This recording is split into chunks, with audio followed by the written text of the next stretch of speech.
Hello everybody, welcome to Champman FPL Live, Game Week 8 for the 3pms. Hope you're well on this Saturday afternoon. Please allow me just to do one thing. I'm going to copy the link to the stream to Twitter. Do us a favour guys, if you're already in the chat, give us a nice little retweet for that. Give me a sec, you know me, I'm a technophobe guys. Cut, drafts, boom. Done, paste, tweeted, phone in aeroplane mode. Right guys, how the devil are we? Hope we're all very well. As you'll see, graphics are here as per usual. Your scores to the top right hand corner, goals, assists, upcoming fixtures bottom right hand corner. The ticker at the bottom of your screen will give you updates on the scorers and assisters and sort of major headliners, red cards, penalties during the course of the day. And obviously I've only just got back from Spurs, guys. We're third in the league. Come on, you Spurs. Unfortunately, bad FPL result for me, though, because Casey Keller's fucked off to Disneyland. So I had no Keller in goal when obviously he would have been part of the script. And Ian Salakovic missed penalty.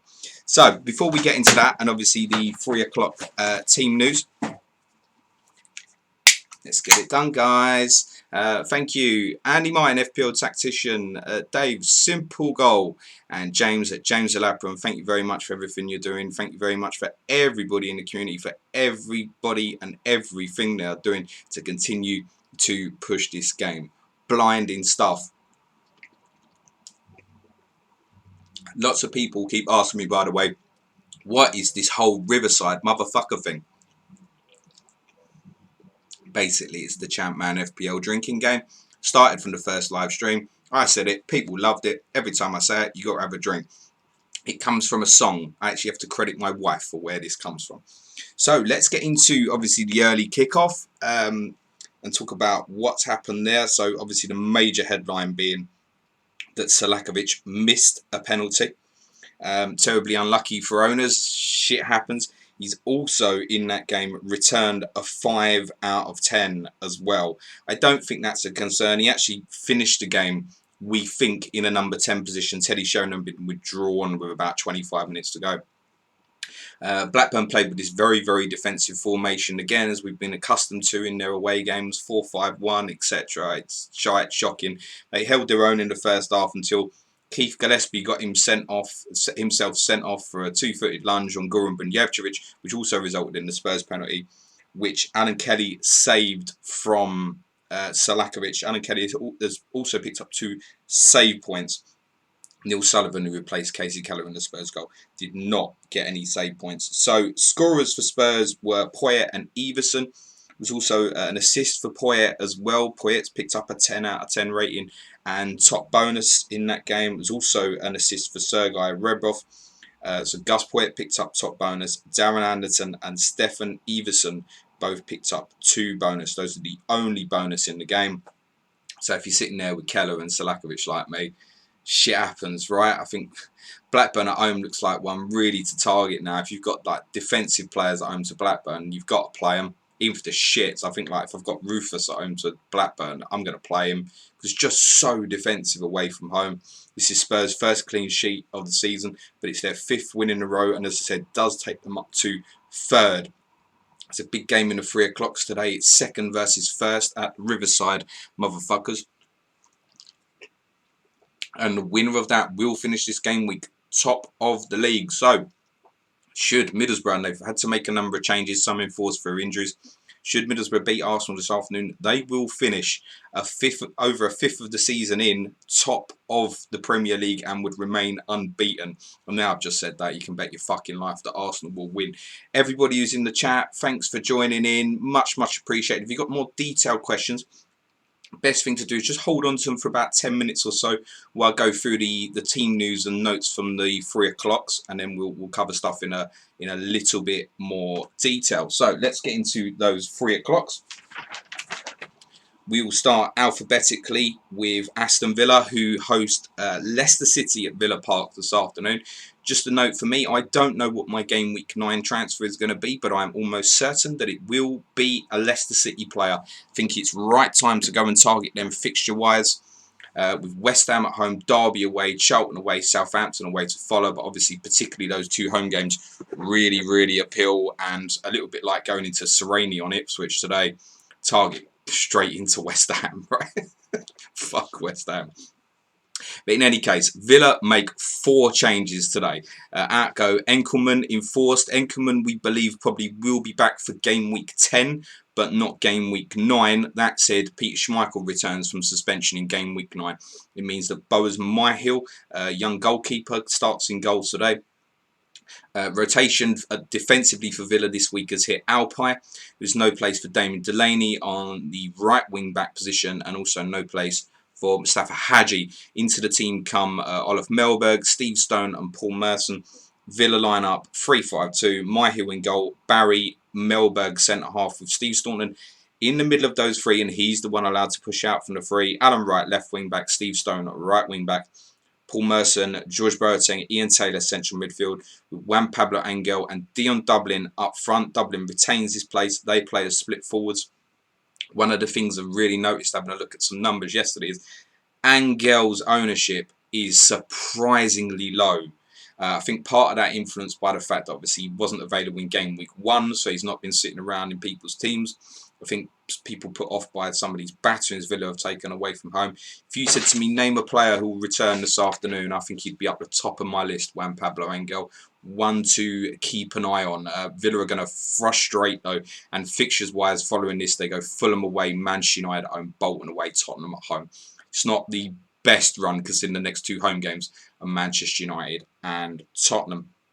Moving on to the Leicester City lineup, and there's just the one change for them, and it's in goal. Ian Walker is in place of Tim Flowers. Now, Tim Flowers is not suspended. Tim Flowers, because he was sent off on the Sunday, his 3-game suspension actually doesn't start until game week 10.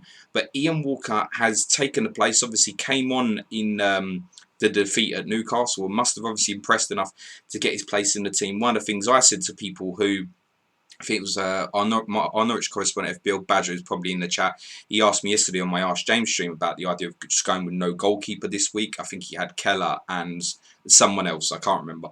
But I said one of the fears is that like the guys who come in and replace them, they might do well enough to keep their shirts. So say, for example, Neil Sullivan's obviously kept a clean sheet for Spurs today. Is it a certainty that Keller comes back in? That's why I felt I had to get a goalkeeper, which I'll come on to when I get into my team. So it's just Walker in for Flowers is the only change there. They line up back 4 as per usual. So it's Walker in goal, Rowett, Elliott, Taggart, Delaney, Joby McAnuff again at right wing back. He's one I've really got my eye on. Nice price at 5 million midfield. He plays on the right, Andy Impey on the left. Robbie Savage and Dennis Wise retain their places in midfield, which again means no place for Muzzy Izzet, who is not a substitute. If he's injured, I've missed it. Someone will probably put in the chat if he is. James Scowcroft plays in the 10 position, allowed to go on and support Dean Sturridge up front. Moving on to the Reebok. And Bolton Wanderers are unchanged, surprisingly, as far as my eyes can see. The only change is that Pedersen and Wallace have rotated positions again. Wallace back in the 10 position, Henrik Pedersen up front. So it's Jääskeläinen in goal, Cooper, Hendry and Warhurst in the back 3, Southall and Maddison as your wing backs. Nolan and Per France in central midfield. Rodney Willis tasked with supporting Henrik Pedersen and Michael Ricketts. Tell you what I should have done is just clarify the substitutes for you at Villa Park. Villa subs are Henderson, Ginola, Hadji, Vassell and Cash Law. The Leicester substitutes are Flowers, Benjamin, Akinbaye, Sinclair, Gunnlaugsson. The Bolton substitutes are Banks, Bohansen, Goodney Bergson, Bruno Ngotti, Jibril Diawara. Bolton host Derby County today. It's just the one change for them. Elliott comes out of the back 3, and it means Craig Burley slops into the centre of the 3 centre halves. Normally we have Carbonari pushing out from this position. Carbonari, I notice, is the only defender in the game priced at 4.5 million with no ownership at all prior to game week. Obviously the transfers for game week 8. I don't have the information on that as yet. But Burley plays as the centre of that defensive three, means a place back inside for Puya Boitin at left wing back. So it's Poom in goal. Poom's 3-game suspension starts in game week 8, and it's also worth noting Seth Johnson could well be back from injury in game week 9 as well. So back three, Carbonari now on the left of the back three, Riggott on the right, Burley century, Boitin and Stefano Aranio as the wing backs. Means a place. Daryl Powell moves back into central midfield along with Valakri and Murray. Ravanelli and Christie play again as split forwards. Moving on to Goodison Park. Change in goal for Everton again. So it was Simonson, then it was Mira, now it's Simonson again. No place either for David Unsworth or McLeod, so the two players who can often cover at the left back position are not playing. But obviously being a home game, so commonly is the case for Everton, they do play with more common wing backs rather than a flat back five. So it's Mark Pembridge in the left wing back position. Alan Stubbs also retains his place in the side. So there's Simonson in goal. Weir, Xavier and Stubbs as the back three. Xavier allowed to step out from that back three. Pembridge and Alexanderson as the wing backs. Gascoigne, Gemmell, Gravison central midfield again. Duncan Ferguson and Kevin Campbell as split forwards. Some surprises in the Chelsea lineups. There are 4 changes in all. We knew of injuries to Emmanuel Petit and Celestine Babayaro, who are likely to be out till game week 10. Idiger Johnson remains out. He could make a return in game week 9. Gronkia misses out. So too does Mikel Forsell. Gallas, Alexidze, Morris and Stanic come into the team. Stanic playing in the 10 position, interestingly, for Chelsea. So they line up Kudachini in goal, back three of Terry, Gallas, Desailly, Alexandridze, Ratty Alexidze, left wing back, Mario Melchiot, right wing back. Jody Morris comes in for Emmanuel Petit in midfield with Frank Lampard. Stanic at 10, which means Gianfranco Zola plays right up front with Jimmy Floyd Hasselbank. Moving on to Craven Cottage, and Fulham are unchanged. Sylvain Legwinski's 3-match ban begins in game week 9 following his idiotic headbutt on Ledley King in game week 7. So they are unchanged. It is back 4, Van der Sar in goal, Corrigan, Wadu, Goma, Harley, midfield, Stolzers, Davis, Collins, Legwinski, Barmorte and Marley up front. I should just clarify for you, substitutes in that Everton-Chelsea game as well. Sorry, Derby substitutes to go back a step. Oakes, Strupar, Kinkladze, Morris O'Neill. So Kinkladze amongst the substitutes for Derby. David Unsworth is one of the Everton substitutes, along with keeper Miguel Alexico, Gary Naismith, Edan Tao, Peter Clark. The Chelsea substitutes, importantly, are Bosnich, Ferreira, Dalabona, Zenden. Gronkia is one of the subs. On the Fulham bench, Lewis Sahar is amongst it. So too Bjarni Goldbeck, Kieran McAnespie, Steve Finnan, goalkeeper Mike Taylor. What are we going to get from Leeds United away from home this time? They make 3 changes. No place for Radaby or 2-goal hero Alan Smith, who scored twice at Villa Park in game week 7. Lee Bowyer, as we know, has picked up an injury. So into the team come Michael Dewberry at centre-half. Alan Mabry plays again at right wing-back. And Eric Bakker is into the team in central midfield. They are Nigel Martin in goal, retains his place despite being hooked off at Villa Park after 20 minutes. Paul Robinson remains on the bench. Right back at Gary Kelly. Left back Ian Hart. Central defence Ferdinand Dewberry. Your midfield 4 is Kewell, McPhail, Bakker, Mabry, Robbie Keane behind Viduka. Alan Smith, incredibly unlucky not to be in that starting lineup. He is not even on the bench. Michael Bridges is back from injury to add competition to that Leeds forward line. Radaby, Woodgate, Matteo, all defensive players on the bench, along with Paul Robinson for Leeds. To Portman Road, there are 3 changes for Ipswich. Maurizio Tirico, we know, unfortunately, following his 12-point heroic in game week 7, is out for a month. There's also no place for Tommy Miller or Alan Armstrong. Herman Hreidarson, who's obviously been popping a lot of chats pre this game week and pre game week 7, is, as expected, back in the starting lineup. Jim Magilton and Finidi George also back in that team. Thomas Gardso could return in game week 9. Tarico estimated return is game week 12. They are the usual 3-5-2. Serrani in goal, Bramble, McGreal, Hariderson at centre half, Clapham left wing back, Jermaine Wright, who is all over the shop, the poor fella, 5 million midfielder, now plays at right wing back. That might actually be a positive. Central midfield, Magilton, Holland and Jason Kumas. And up front, split forwards of Pablo and Finidi. They host West Ham United, who in spite of just a 3-day turnaround, name again an unchanged lineup. Just a note on West Ham, because it occurred to me looking at these things. I thought this might well be the week where actually they make a few changes. Hasn't happened. Same starting line again. Now, shit as they are, when double game weeks come round, I would suggest that sort of the likes of Canute, Di Canio, Joe Cole, possibly even whoever's in goal at the time, these guys are going to appeal because they're not rotating at all. So it's Phillips retains his place in goal. Back four is Sommer, Repcard, Daly, Schemmel. Midfield, Hutchison sitting midfield. The other three are all encouraged to get forward. Courtois from the left, Trevor Sinclair from the right, Joe Cole essentially. Di Canio and Canute up front. Subs for Ipswich are Andy Marshall, Chris Makin, Marcus Stewart, Ashley Nichols, Martin Reusser. Subs for West Ham, Shaka Hislop, Hayden Fox, Paul Kitson, Svetoslav Todorov, Jermaine Defoe. 3 sub forwards on the bench for West Ham. Titi Camara is not one of them. His injury status or his fitness levels were very low. I think he had fitness of below 50% coming into the game week. There are 3 changes for Manchester United at Old Trafford. Ronnie Johnson, we know, is out injured, expected to be to game week 10. There's also no place for Nicky Butt or Andy Cole. They are respectively replaced by Dennis Irwin, comes in at left back, means Mikel Silvestre going to centre half. Also means Phil Neville retains his place at right back over Gary Neville. Roy Keane, despite only 90% fitness, is back in the Manchester United lineup. Dwight York returns in place of Cole up front. They are Bartes in goal, Irwin left back, Phil Neville right back, Blanc and Silvestre essentially.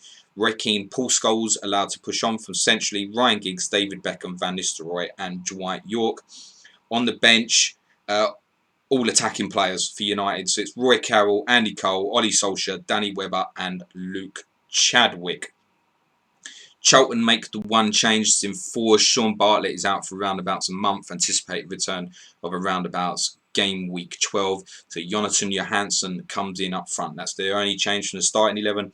They are Kylie, Powell, Shitu, Rufus, Young, Wilcox and Robinson, the wide players. Interesting, Robinson 4.5 and McAllister 4.5 has also retained his place. They're getting consistent minutes now for Charlton. Look like they're past that part of that first 11. Mark Kinsella also obviously makes up the midfield. Johansson joins Jason Newell up front.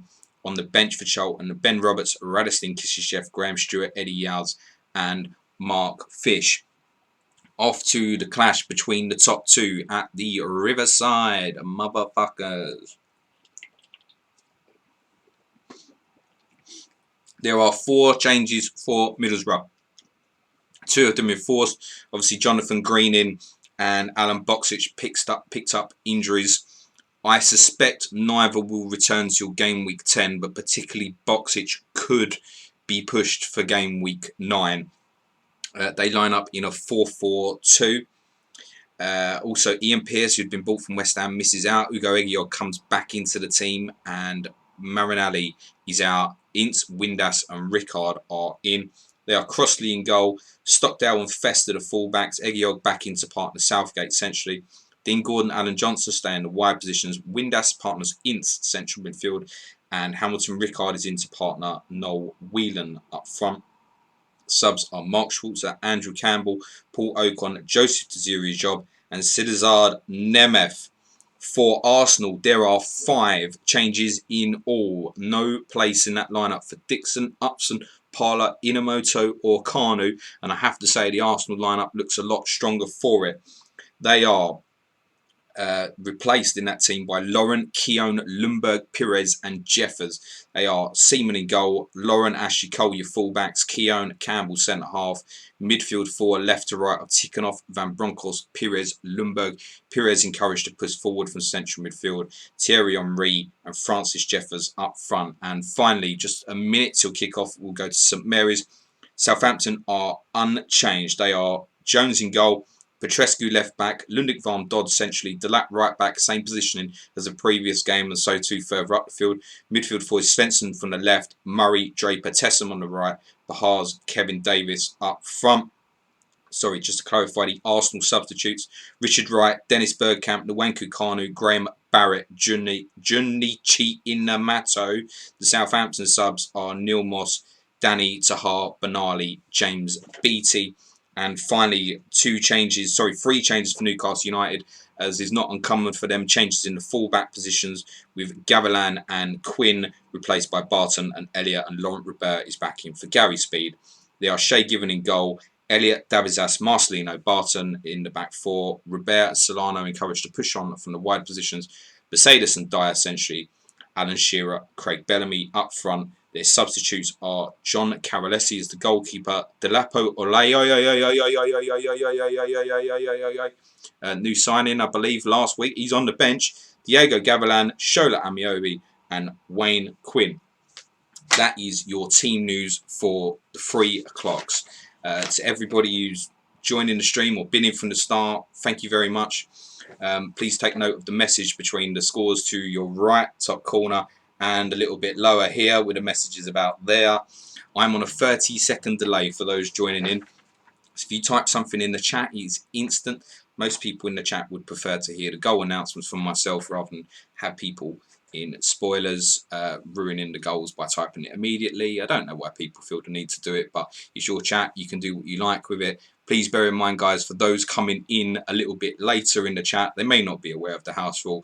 Give everybody a chance. Also, importantly, make sure that you're live. You should have a live, I'm told, a live and a red dot. If you don't have that, just refresh the stream to make sure that you're live again. There seems to be a few occurrences in the last stream where people were going early, but apparently they weren't, and people were on a delay. So just make sure you're live. Anyway, enjoy yourselves. Let's have a good fucking time. I do have a little bit of information in terms of some captaincy updates. So people have clearly lost the faith with Thierry Henry. Around 150 people have switched from one to the other, which makes them most bought, most sold this week. 63% have got the armband on Ruud van Nistelrooy. Somebody asked me yesterday, and I said I think it will be between 60 and 70%. Henry is the second most captain. No, 11% of owners have gone with Henry, 9.5% with Alan Shearer. So it's Henry, 63% of the captaincy, 11% for Thierry Henry, 9.5% for Alan Shearer. If you're in the chat and you've captained someone other than those three, please let us know. I'd be fascinated to know.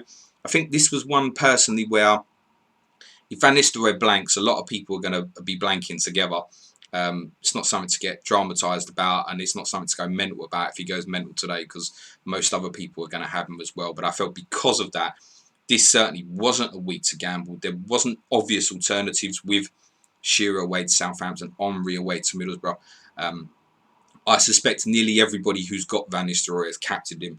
About 90% of players are still active, I would have thought. Van Nistelrooy's ownership is about 66, 67%. It could well have exceeded that this week. We have the first goal of the day, and somebody was joking with me and went, 2 minutes in, Arsenal clean sheet wipeout at the Riverside. Fucked it, haven't I? At the Riverside, motherfuckers. But Arsenal scored. The goal scorer, about 4 minutes after his last goal in real time, is Giovanni Van Bronckhorst. Arsenal have the lead at the Riverside, motherfuckers.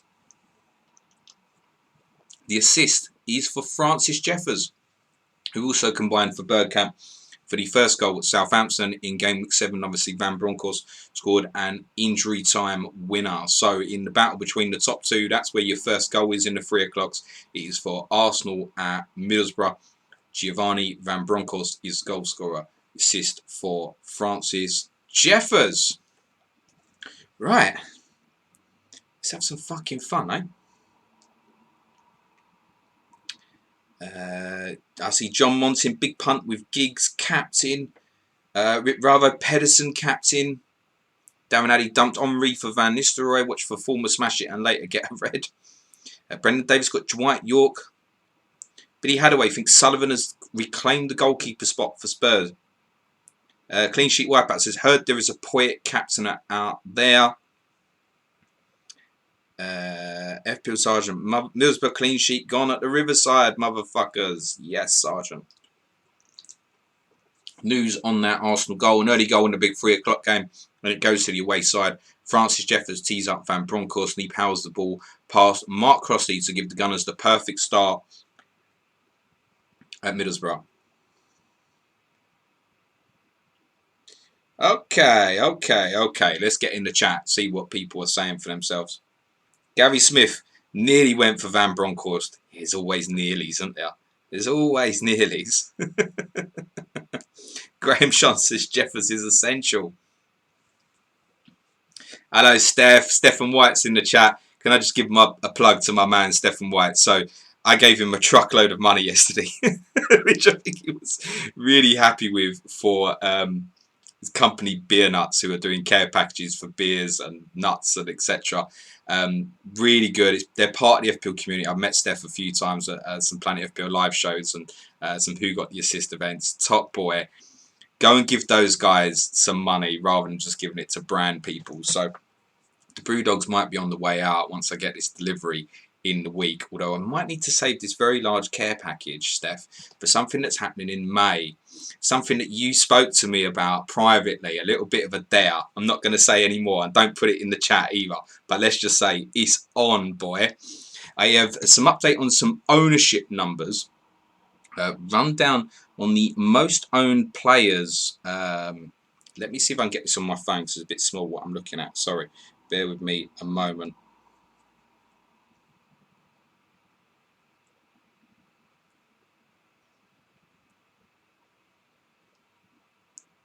So run down the most owned players above 15%. Rude now stretching ahead and back to number 1. So Van Nistelrooy's ownership is up to 76.7%.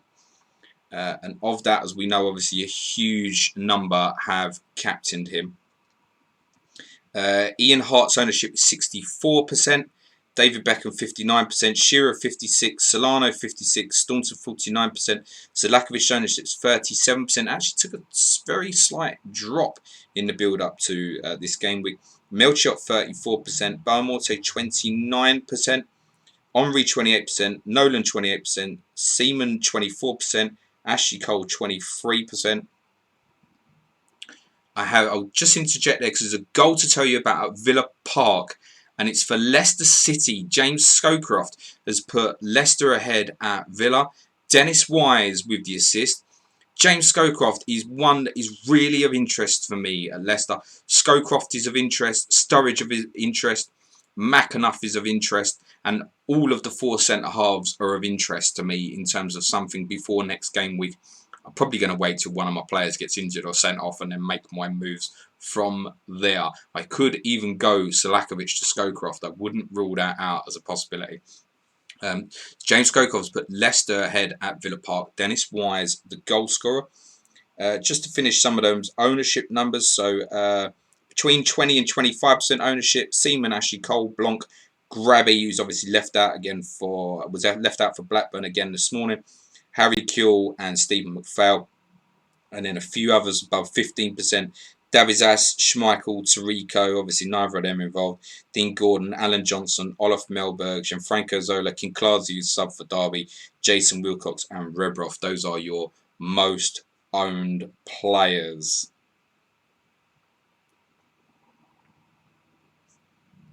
I can also exclusively reveal to you that one person has captained Giovanni Van Bronckhorst. One person. As you are. Well done, that one person, is all I can say. One person has captained Giovanni Van Bronckhorst, who is the scorer of the early goal at the Riverside, motherfuckers. We are 9 minutes in. No home goals other than the 2 scored by Spurs very late on in the early kickoff to put them third in the league, albeit it may only be briefly. But 5 wins on the trot for Spurs. Now coming to a more difficult set of fixtures.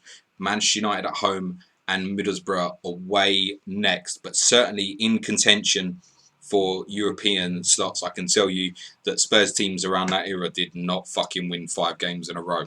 And the first 2 of those, remember, were away from home at Bolton and Sunderland. So let's get in the chat, see what's happening home. I see Abe Bingham's in the chat. Says morning, afternoon. Paul Metten, don't think you're able to ship to Canada, Stefan. Oh, that's part of the Beer Nuts crew. I bet he can. He'll find a way. Cal says Scowcroft is a beast.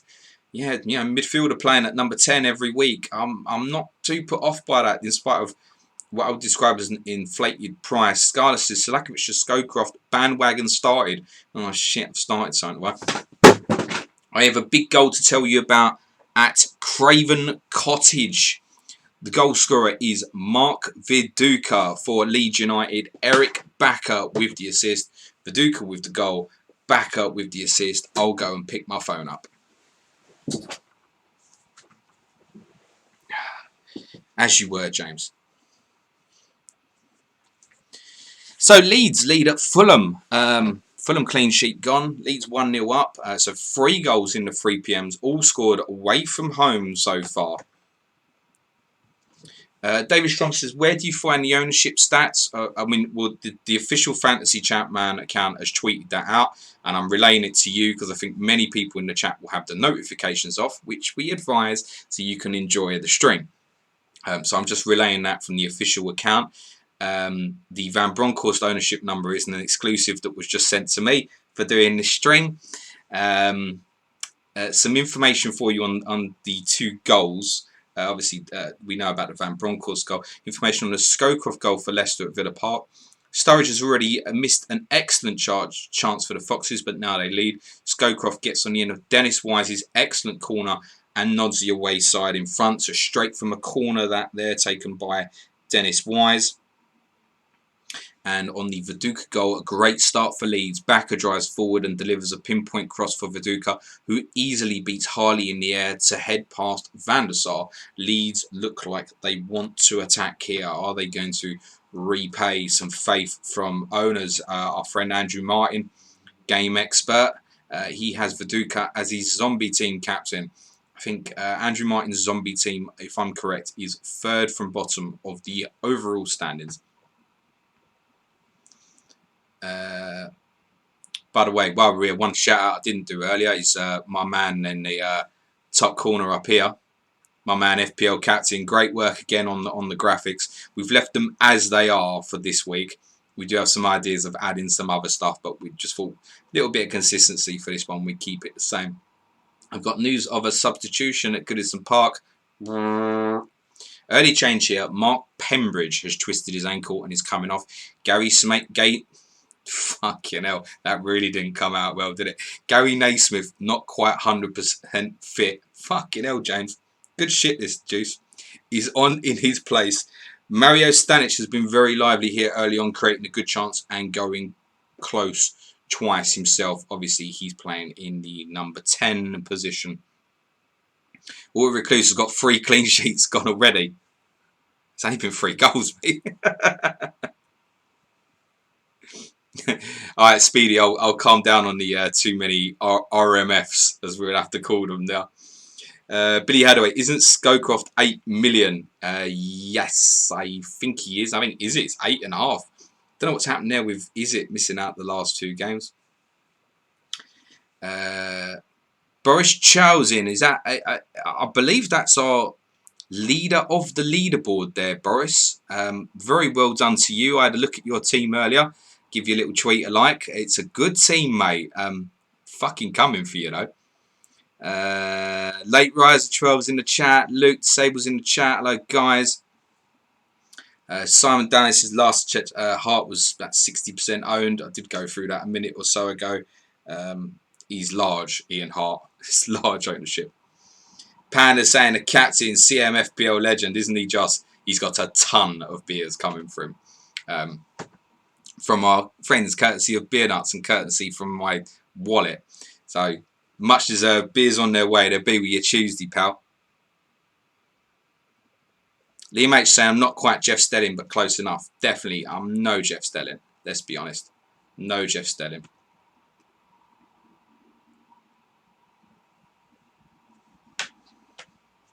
Got a few more in terms of captaincy numbers coming to me from DMs, courtesy of my friends. No captainers for Poyet in the early kickoff. There was one for Everson, and 10 people are on Viduka captain. Andrew Martin saying pray for Pembridge owner. Is there a Pembridge owner out there? He's not one I noted with any ownership at all, is he?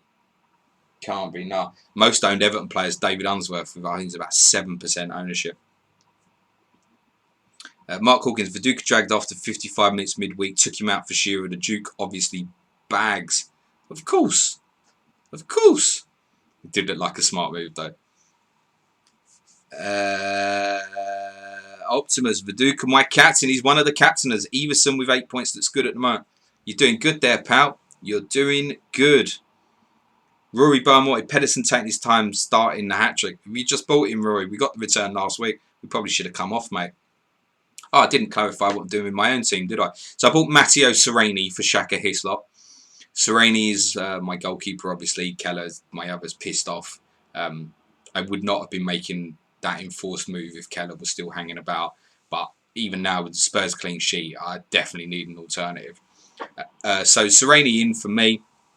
I am all of my starting 11 start. So I am, well, except for one, as I don't know yet, but I presume with like Henshaw injured, Sami Hyypiä will almost certainly start for Liverpool later. If he doesn't, dab his ass in my first sub. So I'm Hyypiä, Hart, and Blanc at centre half. Midfield, I am Selakovic, 1 pointer. Harry Kewell, Solano, Finidi George starting up front, OOP for Ipswich. I've got Pedersen, Shearer, captain Van Nistelrooy. Update from St Mary's for you. Newcastle on top here, but they can't quite get a proper shot away. Shearer, Solano and Dyer have all had half chances, but none have hit the target yet. But it feels like Southampton could struggle here today. Interesting. Southampton, I've really got a close eye on, you know. Bolton away, Charlton at home, Man United away, Leicester at home. The Man United away fixture in there puts you off. You see that big red. But Bolton away, Charlton at home, Leicester at home. If you can find the right rotation, I've got strong eyes, I would say. I'm going Leicester next, and then I might attack Southampton after that when they have that. I think that's Charlton home fixture. Pahars, Svensson. I actually, if I'd not gone Sereni, I would have gone Paul Jones as Southampton's alternative. Really low ownership. Southampton, I really think are one to watch in the next couple of weeks, personally. A. Bingham, no home bias so far this week. No, 17 minutes in and no goals from the home sides in the 3 o'clocks.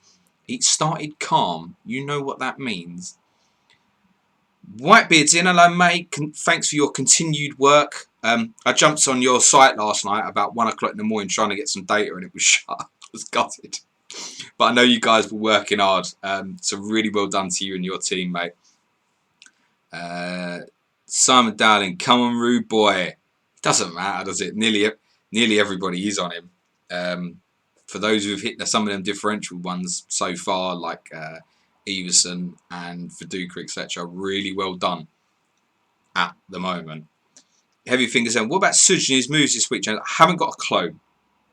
Really don't know, but I know when we spoke again, he was definitely going to pull the wild card. I have not spoken to Suj since Thursday, which is slightly worrying. He's probably forgot.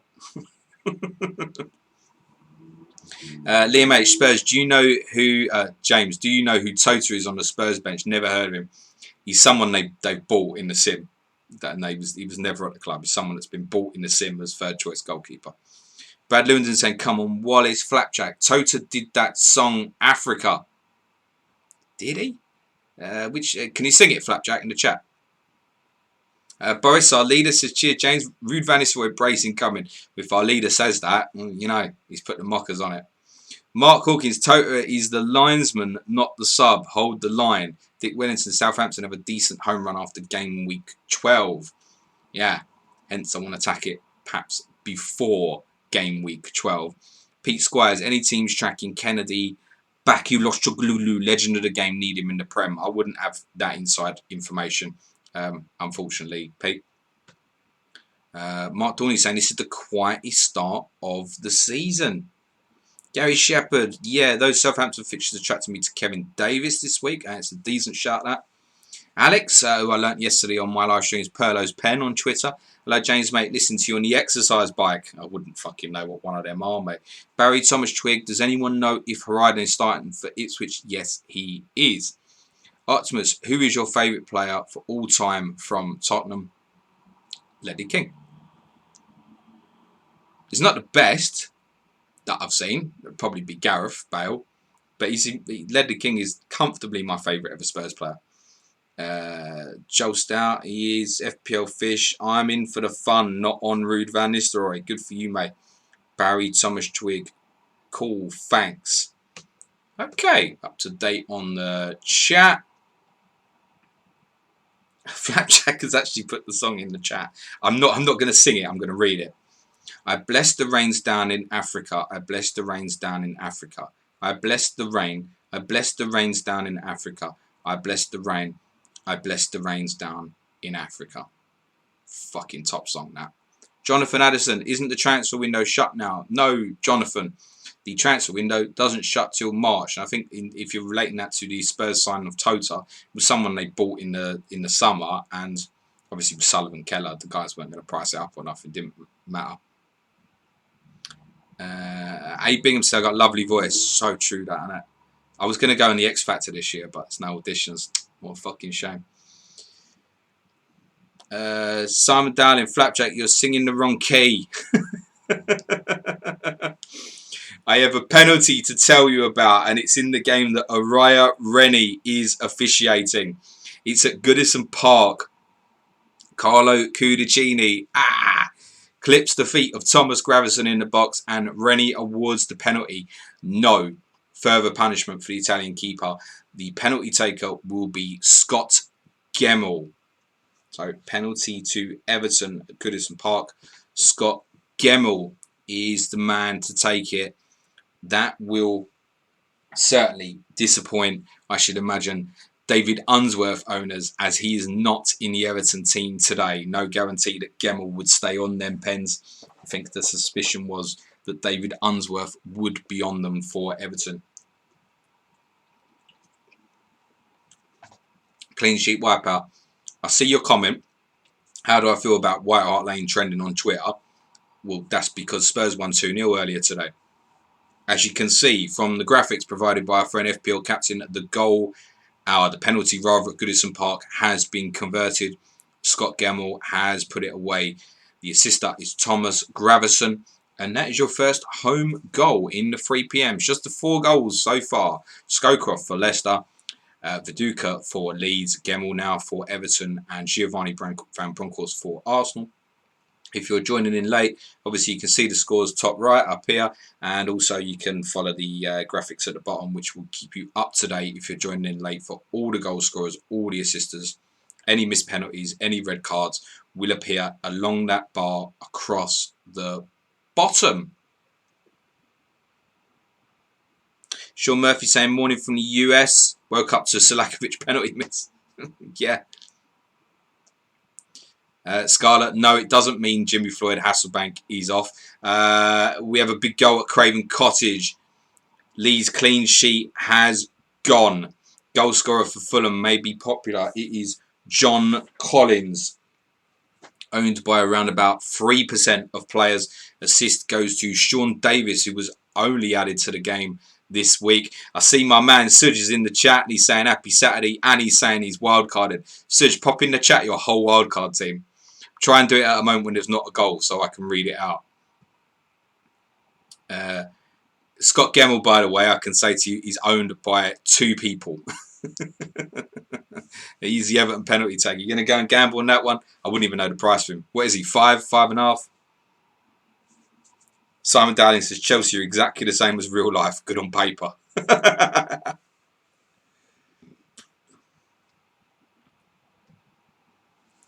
Pete Squires, Albertini in the squad question. Might have missed if that one is completed. Are Arsenal shaping up for a 3-6-1 formation? As far as I know, it's not completed, but we can expect it to be completed probably in the coming days. Chance at Old Trafford. Not too much to report here. United on top. Van Nistelrooy saw a decent free kick deflect wide of the wall. Not we've only had one direct free kick scored so far this season, I think. Jason Ewell has been booked for Charlton, who will be happy with their start to the game. So Van Nistelrooy has had a free kick deflected wide off of the wall. They had that it may have been sneaking in. Simon Downing, Collins is on fire. Wow. Samuel DB, 3 things certain in life: death, taxes, and a Chelsea clean sheet wipeout. I'm so glad I ain't got any of theirs at the moment. Clayton Fernandez, taking Collins out on wildcard may be my dumbest decision so far. Don't know, ain't seen the rest of your team. Collins again, you beauty, says Mark Dorney. Paul Runner says Lewis Barmore, you troll. Update on the Gemmell penalty. Gemmell makes no mistake from the spot and Everton take the lead. Abel Xavier has also just made a horrendous 2-footed challenge on Hasselbank, but he gets away with it. Rennie deeming that a yellow is sufficient for that. Very feisty here at Goodison Park, so we're told. James Street just shouted, fuck, in my shed. Sorry, neighbours. Went Stoicis over Collins. At least, James, you didn't make it sound like you had a question mark on the end of your fuck. You know, there's ways to shout fuck and there's ways to shout fuck. Like, you can shout, fuck, or you can shout, fuck. Billy Hadaway, Lewis Bowen White will start scoring as soon as I ship him out. Ship him out then, Billy. Ian Parring's asking for Suji's wildcard at half time. Yeah, I like that. That's a good shout there. Gary Shepherd's chanting, Flapjack, Flapjack, kiss a song. Flapjack, kiss a song. Update on the John Collins equaliser for Fulham. Collins is really getting the goals for Fulham. This is his 4th of the season. You can see on the top scorers there now. He's on the list. John Collins with 4. This is his 4th of the season, and a lovely strike it is too. He lines one up from way up, 30 yards or so, and drives it like an arrow into the far corner and beyond Nigel Mayer. Remember, with someone like Collins as well, just scored against Leeds, just scored away to Tottenham. Don't worry about the fixtures too much, but they're not the worst. Villa, Everton, Middlesbrough and Ipswich are the next for Fulham. I think Collins offers a nice placement in there. The only one to be aware of is obviously like Malbronk's going to be due back in a few weeks. It may not be a longer term move. I think we've got Suji's wildcard, so we should go to this. So it's Seaman and Sereni, Blanc, Hart, Ashley Cole, Risa Melberg. Sounds alright so far to me. Wilcox, McPhail, Kuehl, Nolan, Solano, Shearer, Litmanen, and apparently Robin Van Persie. Robin Van Persie's not in the game, mate. I'll go that he means Ruud Van Nistelrooy. I think, Suj, you've done alright there, but you're going to have some weeks where you get fucked on the rotation again. I'm looking at some of them there. I'm thinking like Litmanen, McPhail, Wilcox, Risa. Yeah. It's alright though. I don't mind it, boss. It's okay. It's okay. You've done alright.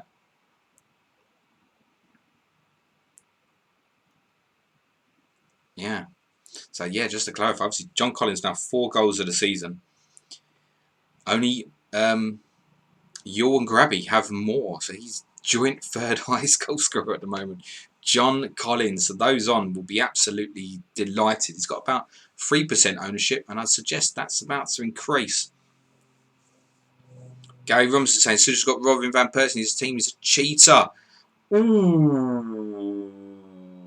Interesting news coming in from Old Trafford. Jason Ewell is off. He's been sent off. Charlton face a mountain to climb now. Ewell slides through Laurent Blanc, and you can't make those sort of challenges on a yellow card. He is dismissed. Charlton bring on Graham Stewart for John Robinson in response. I don't know if that's a 1 or 3 game ban. What I can say is he would be available for game week 9. He would not be available for game week 10. And Charlton have Arsenal next. Then it was Southampton, Leicester, West Ham. Major blow for your owners if he's to miss out on those particular fixtures. Just looking at his ownership here, he haven't written it down. I think he'd lost a lot of ownership actually. I think it's about 4% or so. Yeah, so United now playing against 10 men Charlton. Interestingly, one of the things I suggested on the stream in game week 7 was the fact that Middlesbrough and Newcastle playing against teams who were down to 10 men and already had leads, and that they might not overexert themselves second half. This is different. It's red card at 0-0. And I think we could see the momentum change in the Tottenham game at lunchtime once Gillespie has been sent off for Blackburn. Heavy Finger 7 saying 1 Fulham goal away from the Leeds goalkeeper sub. We're half hour in and goalkeepers are surviving. Mark Dorney, Charlton 1-0 incoming. Pete Squires 3-0 win for United now. Goals incoming. Brian Yule, come on, Rude against 10 men. I don't really give a toss what Van Nistelrooy does today. Be more interested in some of my differentials doing something. I have to say, I've a feeling this is going to be a bad game week for me. But I did have a good game week 7. I'll interject there because I've got a goal at Craven Cottage to tell you about. Leeds are now in front at Fulham. Goal scorer is Robbie Keane and another assist for Eric Bakker. So Bakker now with 2 assists. Keane and Viduka have both scored for Leeds. They now lead 2-1 at Fulham. Yeah, I finished with a 60-pointer in the week, so considering I had nothing in the defence and I had Hippier and Rufus sitting on the fucking bench with 15 points, that was a really good turn for me. So I'd started the game week, I think, joint 83rd or something. I am anticipating a red arrow in this game week. I'm not overly confident about it, I must say. And I felt like that the few weeks before when I took a minus 8. I knew it was going to be a bad one for a longer term. I didn't really want to make that Sereni move. I couldn't justify not having a clean sheet.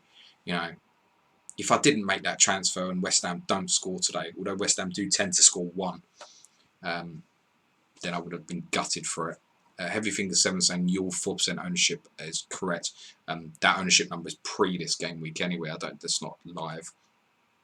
On the Robbie Keane goal, quick response and another fantastic goal. Bakker plays the ball into the box for Keane, and without taking a touch, he unleashes a stunning volley, which leaves Van der Sar rooted to the spot. Dynamic. FPL Sergeant streaming, come on, Pedersen! I noticed Pedersen's ownership went up to 4%. So at least you're not all copying me. That's good. Don't all copy me by going Leicester next week either. Gary Smith says, is Melchot playing? Yes, he is. Dick Wellington wins the chat for the day. Back-to-back assist. Very good. Gary Shepherd, Bakker now joint top assist this season. Is that correct? One to keep an eye there, Chris, FPL captain. We think Bakker is joint for top assists. The fuck is that? Bakker and John Collins, that's the midfield you need.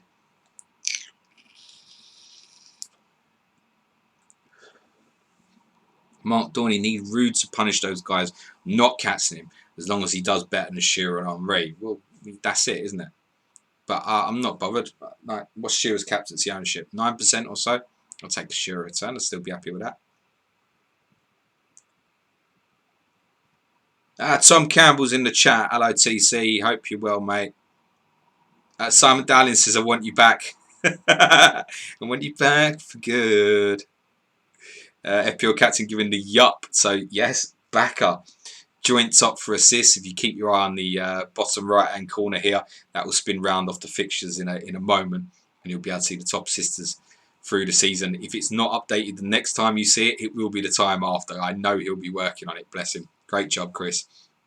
Also, if you're joining the chat late, obviously you can see all your scores, top right-hand corner, bottom right-hand corner. You've got the next 4 fixtures. Doesn't include this week's fixtures. Next 4 fixtures, game week 9 to 12.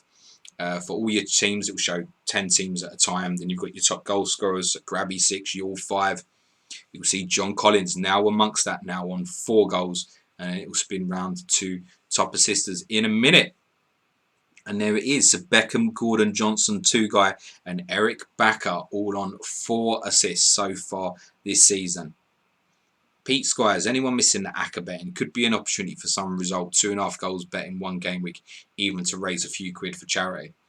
Go on then, set it up, Pete. Paul Rona, maybe jumping the gun, but will next game week still be on Wednesday despite the international break in game? So yes, I will record game week 9 on Wednesday night. The games will be played on Wednesday night. it will be in the simulation will be a weekend. There is a 10-day break between game week 8 and game week 9. These fixtures technically in game are all on a Wednesday night.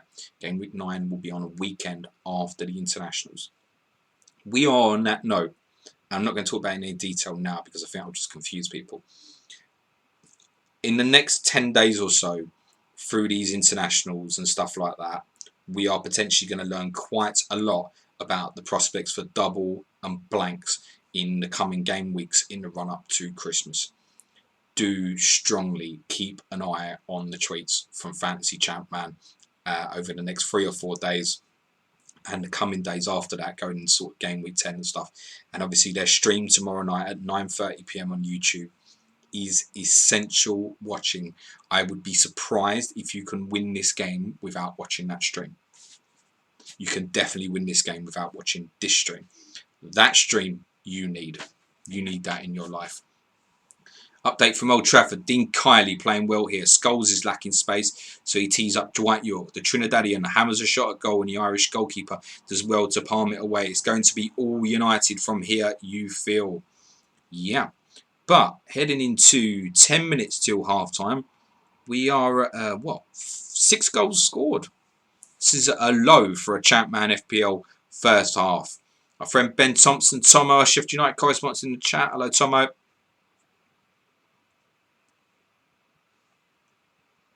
Simon Dan, I wish I had a time machine so I could go back to the future. Bloody hell. At this rate, I'll be calling one of the Planet FPL podcasts back something. Ben Thompson saying game week 9 will be fun. No clear captain choice. What are you talking about? Everyone's going for John Collins, mate. Henry at Charlton, maybe. I think you can still go Van Nistelrooy away to Tottenham. If you've got Leeds asset at home to Everton. But Everton, although they're shit, they're not the worst defensively. Liverpool host Middlesbrough. Newcastle go to Blackburn. I haven't decided what I'm going to do with it yet. I might even take a chance on Harry Kewell, but I understand what Tomo's saying there. Yeah, it's a better week to try the differential than, say, this week, in my opinion. If Van Nistelrooy blanks, 2/3 of us are blanking together. FPL Panda says, Ben Crellin notifications on. Yes, certainly, at Ben Crellin 2. Andrew Martin clarifies that he will have the international results on their stream tomorrow night.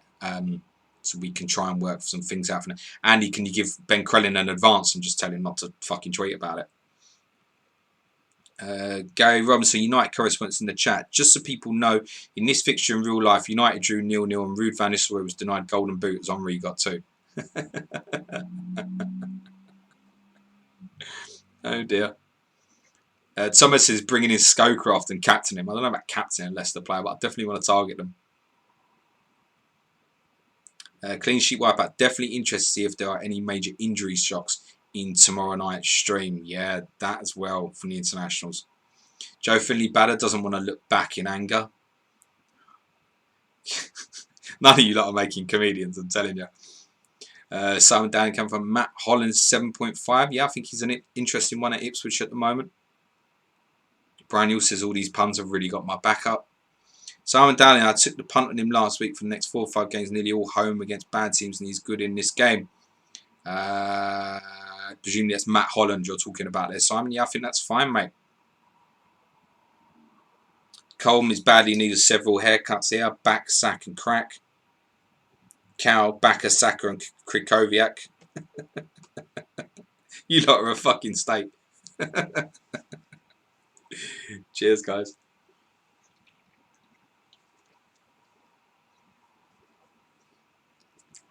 Doesn't it feel very, very quiet?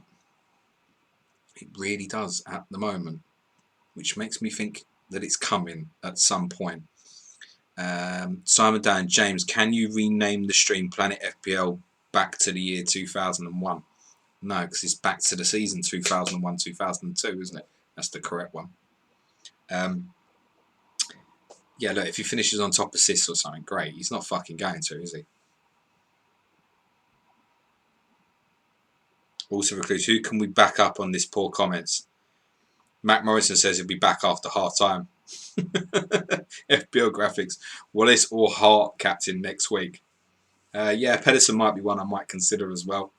I forget who they've got, but it's at home, isn't it? I think Southampton at home they've got. Yeah, could be. I like Kill at home to Everton idea, maybe. I need to think about it. FPL graphics, what is a Hart captain next week? Yeah, Brad Lewis, hopefully the second half is mental. First half ain't finished yet, mate. Paul Mehan, you know it's quiet when it's nothing but backer puns. Yeah, I mean, you're killing the fucking stream, guys. Let's end it now. It's fucking awful.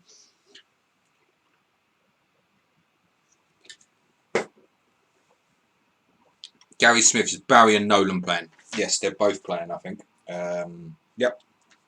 I knew Kevin Nolan was. He's my second sub. Richard Rufus is third sub on my bench, so you know that clean sheet is incoming again for him at Old Trafford. Davids is also potential for clean sheets. My first sub at the moment. I have a yellow card to tell you about at the Riverside Motherfuckers. Chances for both sides here in a fairly open game. David Seaman has saved well from Hamilton Rickard, and Van Bronckhorst has shot just wide for Arsenal.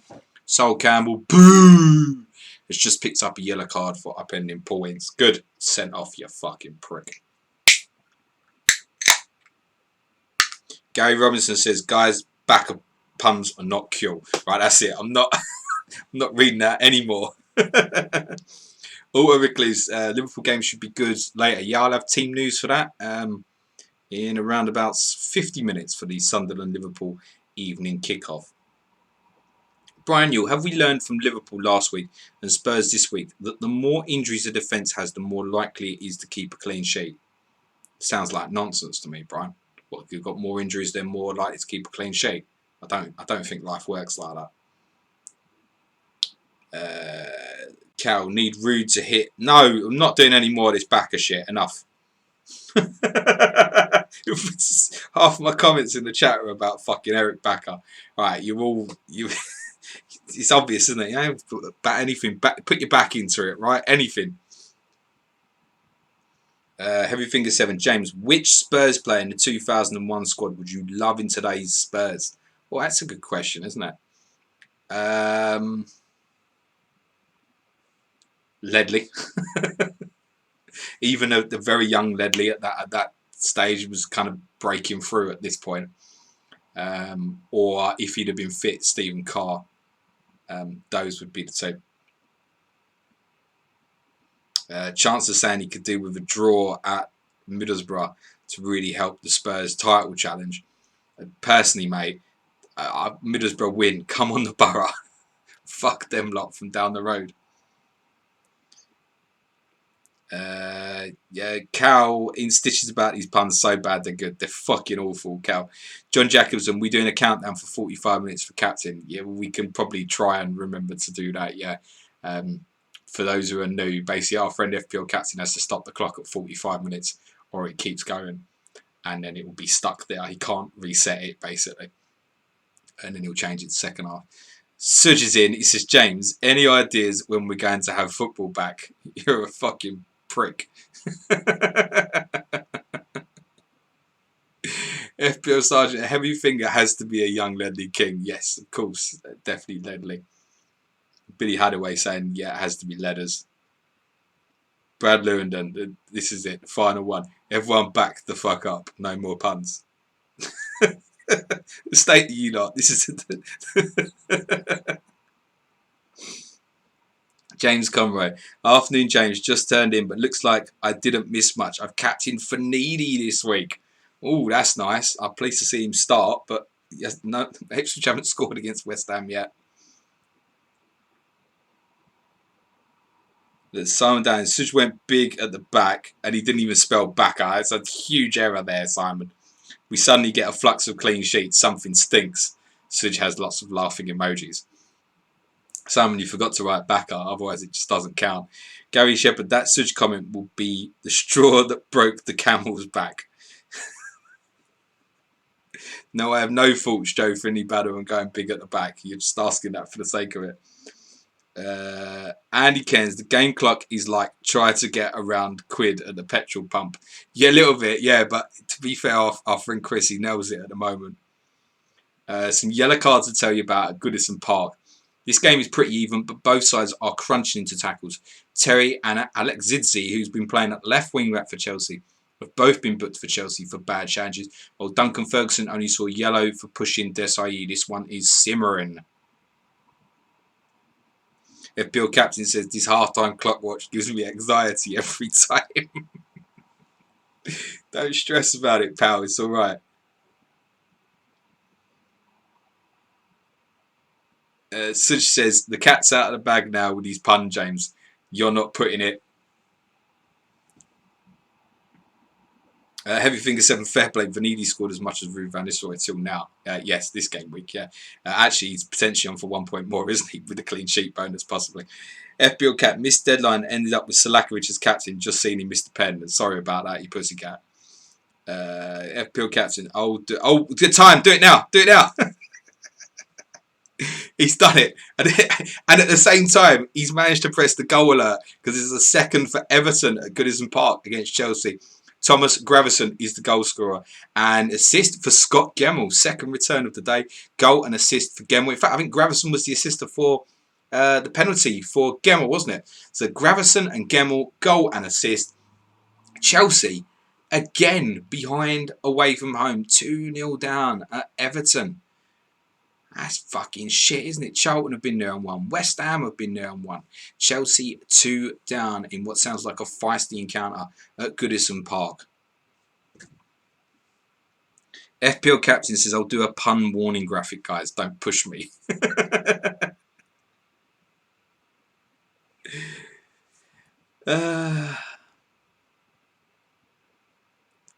Brad Lewington, yeah, the captain is Gary Shepherd. Come on, captain, change name on the assist graphic. Goal at the Cottage. It's a second for Mark Viduka at Craven Cottage for Leeds United. They lead Fulham by 3-1. There is no assister. A second goal for Mark Viduka going into injury time of the first half. Leeds lead 3-1 at Fulham. Wow. Second for Viduka. Gary Smith, who's the Chelsea manager? Is it Ranieri at this point?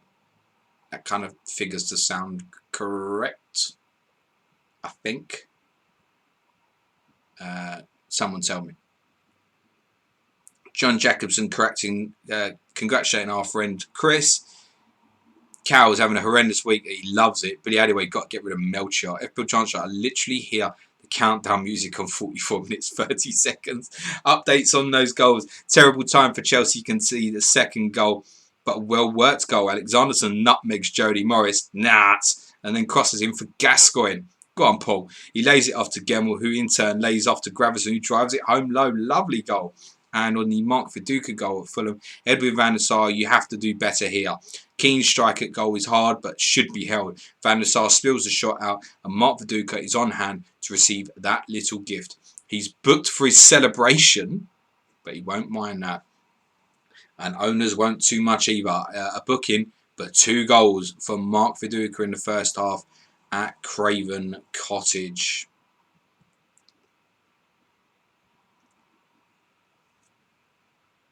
I can tell you some numbers on Thomas Gravesen, goal and assist so far this week.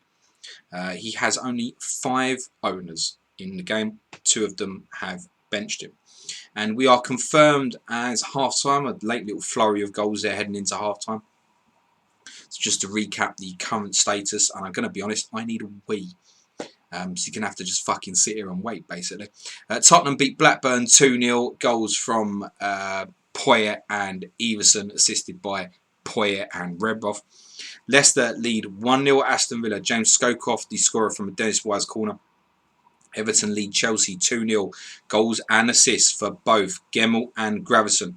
Leeds lead Fulham 3-1 at Craven Cottage. John Collins, who is 4th for the season for Fulham, 2 for Mark Viduka, and a goal for Robbie Keane as well. And some Norwegian blokes joint top for assists, which you can see in the graphic to my right now.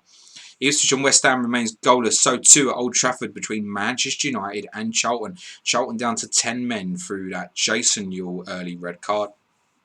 Arsenal lead at the Riverside, motherfuckers. To that early goal from Giovanni Van Bronckhorst. And it remains goalless at St Mary's.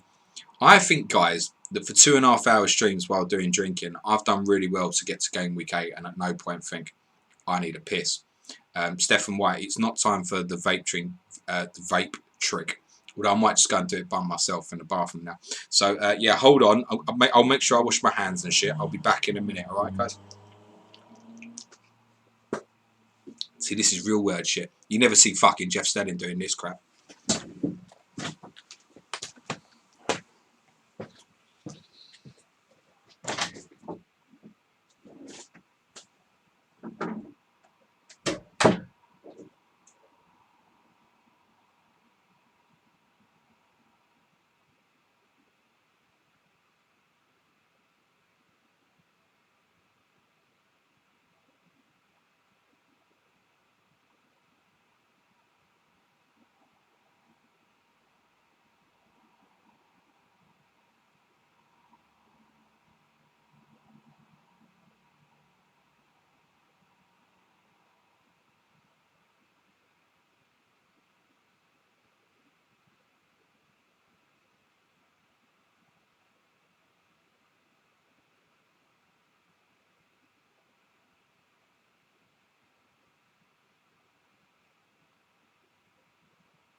Hey, I'm back.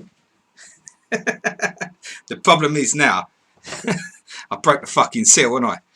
All men know it's like opening a box of Pringles. Worst thing you can do is open a box of Pringles when you buy yourself. Before you blink, you finish the whole fucking packet. Once you go once, you can't stop, right? So, yeah, expect another piss. I'll try and hold till at least full time. But how long we got to go? About an hour. I'll live, hopefully. But I want to get a few beers, fuck it. FPL Finger 7. FPL captains put up a graphic for the piss break. FPL Bricky Linden's piss break. Yeah, I know. I kind of thought of saying that, Bricky, but I thought that's Iceman copyrighted from the surgery, so I didn't really want to say that. Yes, that's a definite retweet there from the official account. Where's Jeff? Nice one, guys. Oh dear, brilliant, cracking shit. Fucking love it. Okay, James is backer. Obviously, I didn't see that one coming, did I? Yeah, Badger says broke the seal now. Dangerous. Yeah, fuck it. FPL Pandas timed it at 1 minute 42 seconds. That's not too bad. Fuck it, you gotta go, right? 2.5 hours is a long time. Get used to more piss breaks on live streams, I'm telling you. Not necessarily this one, though. Me and Such got plans, yo. Everything is 7 Plotridge. What if the wifey was using the bathroom? Oh my god. That was... I've not thought about that. Imagine that. I've run through a pisser and she's there taking a dump. Come on, love.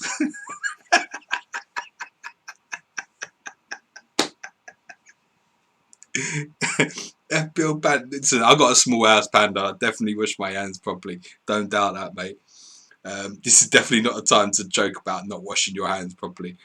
Cal can have 2-3 pints before the first piss, then it's another piss every 10 minutes. Nightmare. Tell me about it, mate. It's so true. You be in the booze, you can get like 3.5, 4 pints. You think, fucking hell, I've been in the pub 2.5 hours. I ain't gone for a piss yet, you know. And then you go for that first one, and then it's like, literally, you could be back at the bar, have a quarter of a pint, and be like, sorry lads, I think I've got to go again, you know. We've all been there. We've all been there. Sean Murphy, Iceman, piss break, homage. I love the surgery boys, you know that. James Drury was in my Ask James chat yesterday on YouTube. Good crack.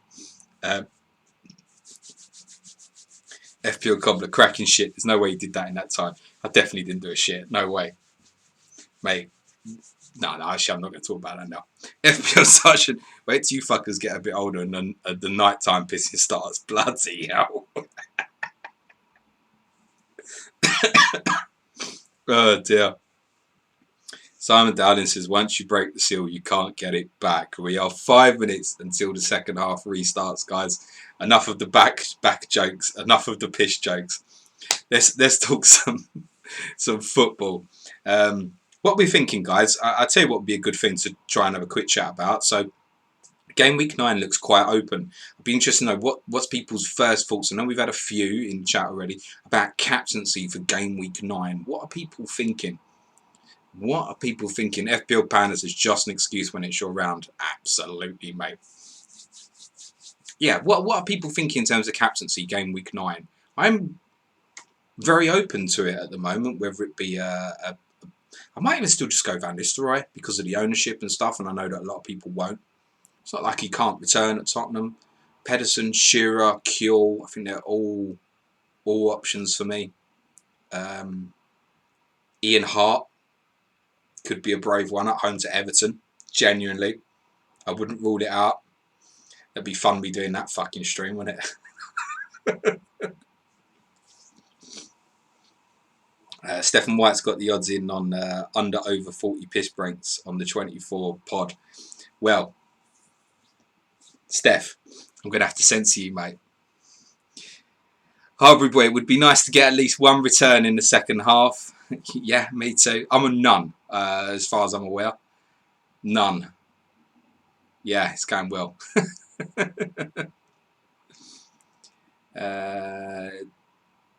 Dick Wellington says Sturridge, game week 9 captaincy. James Conroy, Viduka captain next week. It's why I brought him in this week. Yeah, it's fair. Yeah, Viduka, a lot of people will go Viduka next week that own. FPL Sergeant Pedersen for me at the moment. Best home fixture my team has. Heavy Finger 7. Barmorte captain for me. Game week 9. Alan Motdaddy reborn to Viduka captain for me. Probably Harbour Boy when in doubt might stick it on Ruud van Nistelrooy. If I go off him, he will haul. John Montin. Viduka sounds like a good shout. Alex Tyke. Definitely Viduka for me. Alex is Viduka captain. I reckon Ian Parron. Rebroff to Viduka captain question. Rushka's Viduka. So just looking there. Mark Viduka's going to be popular next week. Home to Everton. Rushka says Viduka. FPL Mac might just stick it to Ruud van Nistelrooy. Spurs aren't the best at defending. I'll see you there, Steph. FPL Cat getting pissed in the sun watching a live stream and chat about virtual FPL. I never called this a month ago. Love it. You got the wrong game there, Pussycat. Simon Dowling, thoughts on Everson to Viduka captain next game? That's up to you, isn't it, Simon? You're going to captain Everson against Manchester United. Boris Chow, Morte or Sturridge if I bring him in. Actually, a league leader, mate. Angus McPhail has captained Pedersen this week and might well leave it on him for game week 9. Alright, there's copying me and then there's fucking extremes, guys. Paul Tinkler, Everson, Viduka, and captains. He's saying Everson to Viduka. Colin Gray, hey James, how was Spurs fans on Dean Richards? Saints fan here, and we loved him. Yeah, sad wham to Dean Richards. It all makes sense afterwards. He went to absolute pot, and it's sad looking back on it. Obviously, poor man lost his life at 36 in 2011, I think. When he come to Spurs, he was on the verge of getting in the England squad. He started okay. He was a very powerful defender, physically and aerially very imposing. but he really, really struggled at Spurs, and it wasn't till a lot later that we found out why. Yeah, this is a positive stream. Let's not do that now, but it's a really sad thing what happened to Dean Richards. Brian Yule, 2-guy captain at home to Newcastle. Interesting. Mark Dorney, Pedersen, Hart, or Ruud van Nistelrooy. Cal, what's going on with Man United anyway? 0-0 at home to Charlton, mate. Whitebeard, Heskey or Litmanen. They're at home to Middlesbrough. John D. Dean Kiley, captain at home to Arsenal. Yeah, banging, mate. Dan McCarthy, what's going on with Henry? Time to get rid? Question. No, I think if you're on Henry, you look at Charlton away next week, and that's possibly appealing. Gary Shepherd was quality at Wolves. He was certainly quality at Wolves and Southampton. Dean Richards. He suffered with a brain illness, basically. And all the things that we saw at Spurs, it makes a lot of sense going back that he played with it. Indeed, FPL Sargent says, rest in peace, Dino. Yeah, I'll have a beer for Dean Richards. Another member of the Spurs back three from earlier, Goran Bunjevcevic, died last year as well. Terribly sad. Bunjevcevic was terribly sudden. Second half is underway here, and we're hoping for more goals than we got in the first. No fucking shit. Spam up the simulation. Get some shit going. Luke Porteous, come on then. Big second half. Let's have it, guys. Cheers. Good luck.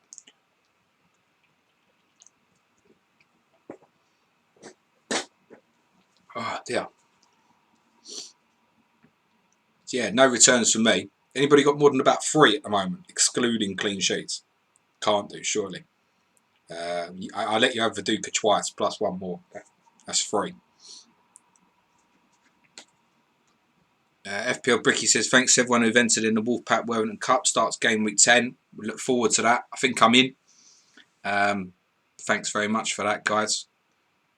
FPL Sergeant said, I'd like Heskey or Litmanen, but rotation isn't fun. It's scary with Liverpool at the moment. Liverpool's a really interesting one in terms of what might happen or might not with the doubles and the blanks in the next couple of weeks. We're going to really find out. Matthew Milton, Captain Marley at home to Villa, game week 9. Should we just go Louis Sahar and pray that he finally plays?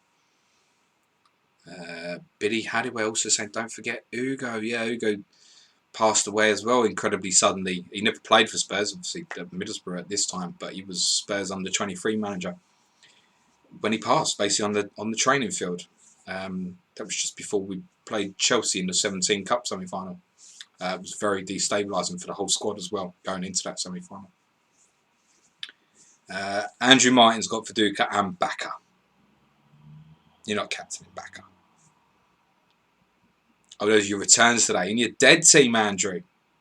Nash Fever, got Collins, but that's all. Stephen White. Anyway, anyone knows top of the league table? Yeah, it's our man who's in the chat. I've forgotten. We have the first goal of the day at Southampton. It's none of them. Joe Tessum is the goal scorer. Southampton lead 1-0. Clean sheet gone for Newcastle. Nikos Dabizas owners. If you started him, clean sheet is gone. Joe Tessum is the goal scorer for Southampton. There is no assist on that one. Nash Fever saying change 2 guys to Collins, which wasn't bad. Rory Barmore is saying rest in peace game week 8. That's more the Rory we want in this chat. Simon Dowling, I don't care for your statement in the chat. No offence, pal. But yes, Arsenal top of the league. Ian Parry needs 16 goals to get into our FPL Bricky comp. Should be some second half. Alan Motdaddy, Rebroff assist was his return. Stephen White, cheers, Boa. Alan says he's got nothing else. Knew it was going to be bad, but not this bad. Brian Newell, I'm currently on -1. Can I break into positive figures in the second half? Excuse me. Saints lead, and it's Joe Tessum. Petrescu puts an excellent cross in towards Pahars. Barton cuts the ball out, but it comes to Tessum, and he fires it into the top corner. No chance for Shay Given. John Jacobson, I haven't had a Newcastle defender yet, and don't think I ever will get one. Dabizas' ownership is still 19%. I noted it was going into this game week. It's probably lost a little bit more since then. I think he's won. He's priced. He can sit on the bench and that. It's alright. It's fine. But yeah, Newcastle behind at Southampton. Joe Tessum, I can tell you, has one owner in the whole game. Thank you very much for whoever's running the Fantasy Champman account today, looking after me. Nice to drop these stats in the old chat. I think it's nice. We have a goal at Villa Park. Ian Walker's clean sheet is gone. Villa have equalised. The goal scorer for Aston Villa is Ian Taylor. Villa 1, Leicester 1. We are 4 minutes into the second half there. Ian Taylor with the equaliser for Aston Villa. There is no assister. Villa 1, Leicester 1. Speedy says Omri hasn't scored in hours in this game. He hasn't scored in weeks in this game, mate.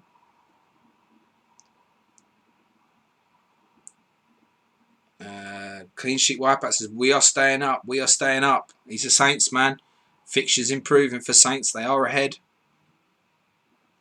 Liam H, favourite topping on a pizza. It's better off listing what I don't want on a pizza, mate. Look at the state of me. Come on, man. Ian Perrin, I have never heard of Tessum. Yeah, Joe Tessum, Norwegian international. Played for Southampton for a few years. Average. Goal at Old Trafford. And I have a return this game week. But it is not Ruud van Nistelrooy. But it will be popular. The goal scorer is Laurent Blanc for Manchester United. Laurent Blanc has put Manchester United in front at Old Trafford. There is no assister. United lead Charlton, 10-man Charlton, 1-0 at Old Trafford. Laurent Blanc is the goal scorer. Blanc's ownership was around about 22%. I forget the stats from earlier today, but I don't suppose it's too dissimilar to that. So it's probably about a fifth of players have got that Blanc return. That's potentially a good one to get hold of. You would suspect there that's likely a clean sheet as well, with Charlton being down to 10 men. So Laurent Blanc has put Manchester United in front. Also tell you, referring back to the Ian Taylor goal, only one person owns Ian Taylor as well. Lots going off in the chat. Noticeably, I see Late Riser 12 saying fuck off. Whitebeard, Blanc, boom. Stephen White, Blanc, get in. Joe Finney better love that. Nash FIFA, don't have Blanc. Ian Perrin, get in. Larry White. Clay Fernandez, oh my god, get in. Andrew Telly talking about teams with clean sheets. FBL silent. Yes, first wildcard win. Simon Dowling, fuck me. No thanks, pal. Scala Vision, Blanc, lol. Still waiting for Sylvester to do something. Cole, my bad. Rob McTow, popular as a global pandemic. Simon Dowling went Sylvester over Blanc, lol. Nash Fever had Bartes instead of Blanc. Joe Finney better. Glad to see he won't blank. Andrew Day, no worries. Christoph Sam, Blanc, I'll take it. Speedy, would pay 20 million to have none in my squad. Nice. Lots of reaction to that Laurent Blanc goal. There is another goal to tell you about at Craven Cottage. And whatever Mark Viduka can do, Robbie Keane can do too. Leeds lead 4-1 at Fulham. Robbie Keane has his second. An assist for Alan Mabry playing OOP right midfield. Robbie Keane has matched Viduka. He has his second. Leeds lead 4-1 at Fulham. Alan Mabry with the assist. Update on the goals to tell you about. Firstly, Ian Taylor's equaliser for Aston Villa, which will delight the whole one owner in the Champman FPL community. Great work by Steve Stone in the box. He gets himself in a great position to shoot, but Savage nicks the ball off his toe. It only makes it as far as Ian Taylor though, and he scores a savage right-footed shot on Blanc's goal at Old Trafford to give United the lead against 10-man Charlton. United have the breakthrough. Beckham with the corner. Giggs heads at goal. Kylie makes a good save. Unfortunately for him, he only manages to push it to Blanc, and he finishes into the open net on Robbie Keane's goal for Leeds. 2 apiece for Leeds strike force, and it's so easy. The defending and goalkeeping hasn't been good enough for Fulham today. Mabry picks out his compatriot Keane, and he sees his low bobbling shot somehow sneak past Van der Sar, who sounds like he's having a bit of a nightmare in the Fulham goal. Laurent Blanc, I can tell you from the Champman guys, was the 11th most popular transfer in this game week. He has around about 300 owners. So Laurent Blanc has been popular, I think, because of that obviously very enticing fixture for United against Charlton. So I think you may well find people out there who've got like Blanc and Silvestre or Blanc and Barthez. I think with obviously the absence of Veron, etc., that double up for a few people may well be in play. There is a second goal for Leicester City at Villa Park. This will please some, particularly some differential owners. Dean Sturridge is the goal scorer for Leicester. They lead 2-1 at Aston Villa. Assist again goes to Dennis Wise. He's picked up assists for both of Leicester goals. Scowcroft and now Sturridge on the score sheet for Leicester. They lead 2-1 at Villa Park. And the team that I've got my eye on most going into game week 9. They have some fixtures coming up which I believe are really, really appealing. West Ham at home and Derby at home next for Leicester. Then they face away trips which are far from daunting at Charlton and Southampton. I am almost certainly buying a Leicester City player going into game week 9. It might well be that it's Dean Sturridge. It won't be Dennis Wise. Fuck that shit. I don't care if he's on corners. Rory's taking the first.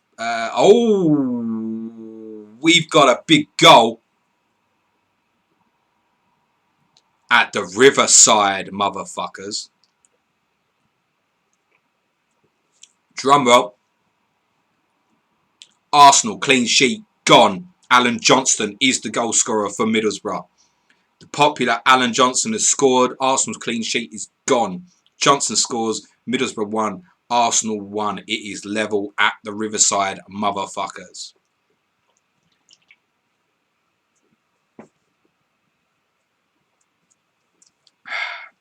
That's a big goal, isn't it? Johan Montes says that sounds like a Giggs assist to me. Unfortunately, mate, saves from goalkeepers in this game not deemed as assists.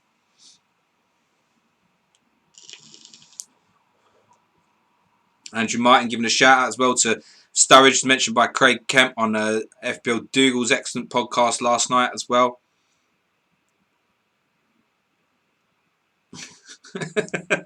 I love watching the chat blow up.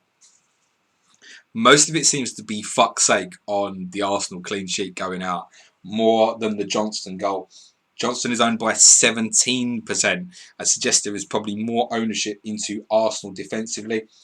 If you look, Ashley Cole, Seaman both have over 20%. Someone else who doesn't deserve a mention has 9% ownership. Scala says it was never going to be Henry. Information on the Dean Sturridge goal for Leicester. Leicester respond really well. Dennis Wise is at the heart of everything for them. And this time he picks out Sturridge with a lovely ball. The striker brings the ball down, advances and drives the shot in off the post. And on Alan Johnston's equaliser, Noel Whelan tries an excellent effort from range, which Seaman can only parry. Johnston collects the ball, closes in on goal and rifles the ball high into the net. What a start to the season he has had.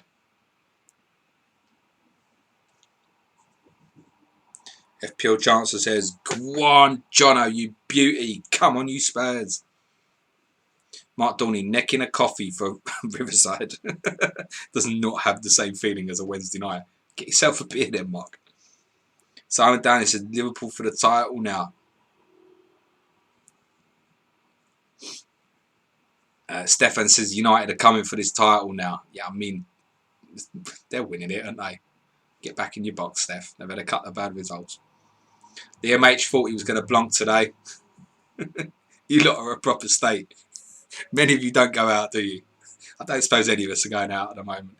Okay, here we go. It's that time of day. As we approach the hour mark, I have substitutions to tell you about.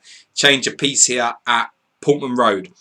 Pablo is off for Marcus Stewart. For West Ham, Canute, who has seen all 4 of his shots today, missed the target. He's off for Jermaine Defoe. The Hammers slightly the better team here, but they need to sharpen up. And at St Mary's, Newcastle pushing for an equaliser, but not producing many real chances. Changes for both. Dodd and Murray off for the Saints. Benali and Tahar on. Newcastle replaced Robbie Elliott with Wayne Quinn at left back.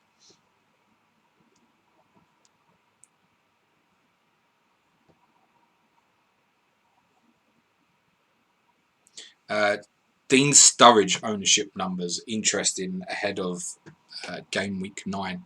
He's only owned by 35 people. What is he? It's got to be a good one. I'm going to jump off there because there's a goal to tell you about at the Reebok. And a few of the midfielders are combined. Kevin Nolan is not one of them. Goal scorer for Bolton is Henrik Pedersen. His sister goes to Nikki Saville. So neither Nolan or some of the differential forwards involved in that goal for Bolton. Sorry.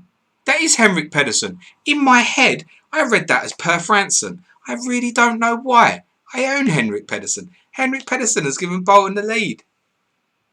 I really didn't do that on purpose. Yes, to clarify, Henrik Pedersen is the goal scorer for Bolton. Assist to Nikki Saville. I don't know why. In my head, I processed H. Pedersen as P. Franson. I've really no idea why. But yeah, Pedersen has scored for the second home game in a row and scores for Bolton. And yeah, nice. I have a nice little return there. Booming. Fantastic cross by Saville. Puts it on a plate for Pedersen, who heads past Poom to give Bolton a deserved lead. Diawara is on for Franson. Well, Derby had just replaced Craig Burley with O'Neill just before the goal. Goal timed at 59. I can tell you the substitutions were made at 53. So Pedersen has given Bolton the lead. That will please many. I would suggest his ownership is probably a little bit more now than the 4% it was going into game week 7. And with Canute blanking and going off for West Ham, now I feel absolutely justified in that transfer I made pre-game week 7. Just a note on what I was saying on Dean Sturridge of Leicester. He's only owned by 35 people. Someone has captained him today. And 3 people have benched him. I thought you might find some of that interesting. Thanks whoever's in the Champman account sending me this shit. It's brilliant. It's doing some nice stuff for the stream as well, I think. Really cool that. So, hour or so gone to recap. Leicester now lead 2-1 at Aston Villa. Goals from Scowcroft and Sturridge, both assisted by Dennis Wise. Bolton have just gone in front against Derby. Henrik Pedersen, the scorer, second week in a row for Bolton. Everton still lead Chelsea 2-0. Goals and assists for Gemmell and Greverson. Leeds lead 4-1 at Fulham. John Collins' goal cancelled out by 2 goals for Viduka and Robbie Keane. The only game that remains goalless is Ipswich and West Ham at Portman Road. Manchester United lead 10-man Charlton at Old Trafford. Laurent Blanc, the goal scorer. Jason Newell sent off. Alan Johnson has equalised for Middlesbrough against Arsenal at Middlesbrough. Cancelling out Giovanni Brown Broncos' goal earlier. Southampton lead Newcastle 1-0 through that goal from Joe Tessam. Sunderland and Liverpool is our 5:30. We have an update of a goal at Old Trafford, which is going to scare everybody on Twitter because it says 1-0 still. Goal scorer for Manchester United is Mikel Silvestre. The tweet does say Manchester United won Charlton 0, which is slightly concerning. I'm sure that's meant to say 2-0 and Laurent Blanc owners should not shit themselves. So Blanc and Silvestre have both returned for Old Trafford. For Manchester United, Old Trafford. I don't think it's inconceivable that someone out there has both. I really don't think that's inconceivable at all. I mentioned it about 10 minutes ago, that it could be some defensive double-ups knocking about United. Somebody, I'm sure, will have Silvestre and Blanc. United lead Charlton by 2-0. Mikel Silvestre with the goal assist again for Nunn, who has 2 at Old Trafford. Nash FIFA says, "Are you joking?" No, mate, I'm not joking. What a goal, Silvestre. He picks up a loose Charlton pass in his own half, runs into space in front of him. He keeps progressing before firing in from 25 yards. A lovely goal and another defender goal for United. Andrew Martin clarifying 100% 2-0 Manchester United. You absolutely know that some dickheads are going to be in the tweet going, "But is it 1-0 or 2-0? Stop it, seriously, leave the guys alone. I saw a few dickheads responding to some tweets as well about moaning about a 5-minute warning for the deadline. They were moaning about a warning for the deadline. Someone was moaning that they hadn't set their fucking alarm. I mean, seriously, some people, I'm not the brightest, but some people I really fucking worry about. James Conroy is saying that he's got Blanc and Silvestre. Dick Wellington always rated none. I just missed it off the chat. Someone else said he's got both as well. It's our friend Whitebeard has got both as well. I'm not surprised that there are people who have both. Flapjack says Silvestre finally 1-1-1, then boom. Clayton Fernandez asking which bastard has both Blanc and Silvestre. The bastards of Whitebeard and James Conroy both have both. And our United correspondent, Gary, is my cat playing. Mark Robinson. It's not. He's Gary Robinson. Sorry, I don't know who Mark Robinson is, but he's got both as well. Well done, Mark. Scarlett says Silvestre moving to centre-back was the key after all. Michael Devlin has both of them as well. Well done. Samuel DB, Nunn's balling at Old Trafford. Stephen Hamilton, this is torture. Simon Downey sounds like a worldie. Late Riser 12. What a good decision to go into this game with Bex plus Rude. Information from Craven Cottage. Despite the score, Fulham have actually played really well going forward today. They've created plenty of chances, but have found Martin in top form. He's recovered from that clanger at Villa Park. Beaumont has just seen an excellent shot saved by the Englishman. Matteo is on for Bakker. You can stop your fucking Eric Bakker shit now. He's gone off. He won't be back. He's off. Oh dear. Nash Fever, come on, Bardies. You need a goal now, Baldy. John Yackerson nails the key point. Rude blanking isn't bad with his captaincy. No, because as well, the alternative ones are not really doing it. Anybody who's got differential captain for Duca, you're insane, but very, very well done.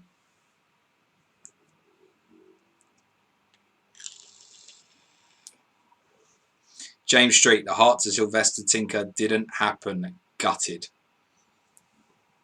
Ram, this game week is going from bad to worse.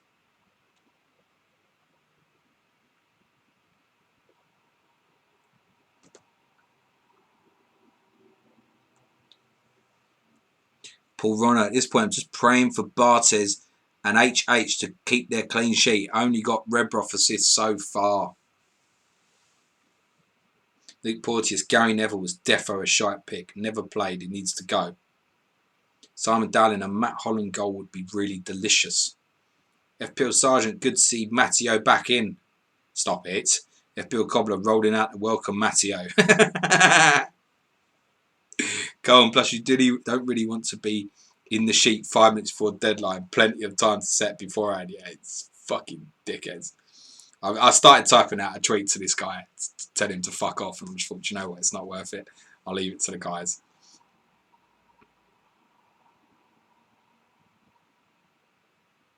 Scala says there was some good news from Matteo this week. Yes, I saw that. So I think he's beat cancer basically. So I don't suppose Dominic Matteo's tuning into my stream, but fucking fair game, mate. Yeah, I think he's seen it off. I saw a picture of him ringing the bell, which is normally the sign to say, yeah, we're done, we're good. So well done, that man.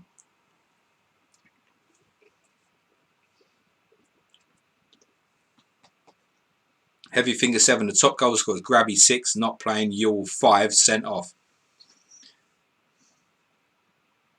Really random, love it. FPL Fish, glad I opted for Ricketts instead of Pedersen, making a habit of getting all the 50-50s wrong. But it's not really true, is it? Because Ricketts got 2 returns in the last game week, and you ain't finished this one yet either. So, actually, you're doing all right, mate. And what have you done with the other 2 million? Alan says, double Ipswich defence going to be terrified with every goal announcement now. You just encouraged me to wind you up. I'll tell you what, when West Ham score, mate, big pulls. Big pulls. Clean sheet wipeout, 25 minutes to save my game week. By the way, I noticed a few people looking back at some of the chats, which I hadn't noticed before. Every time I say clean sheet wipeout, people get really fucking nervous. It's a brilliant Twitter handle, so I'm having it. He stays, mate, and you're going to have to live with the nervousness. FPL Sergeant, it's 67 minutes in. Why hasn't Henri been subbed off yet? That's true here. Henri owners are having a right touch. He's on for a fucking 2-pointer. Oh, dear. Blinding. We are 21 minutes to go. There is a penalty at the Riverside, motherfuckers. And Thierry Henry will not be taking it. It's a penalty to Middlesbrough. Whedon plays the ball into the box towards Rickard and Keown bundles over the Colombian. Didn't Keown bundle fucking someone over at Southampton as well? No, apologies. That was Matt Upson. Gianluca Festa obviously steps up to take the penalties for Middlesbrough, which obviously, if Middlesbrough were to win this game, they will go top of the Premiership. Wow. Big news at the Riverside. Motherfuckers. We will await this penalty, which will be taken by Festa.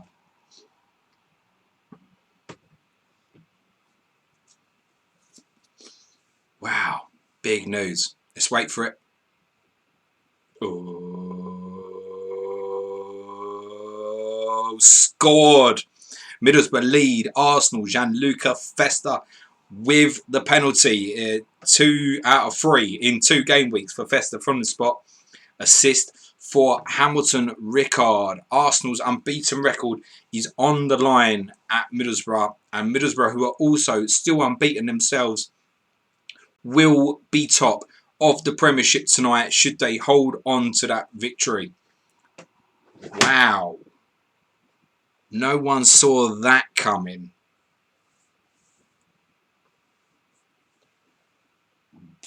Pardon me. Simon Downs, who got fouled? Rickard. So it's Rickard assist. Ram, oh my days.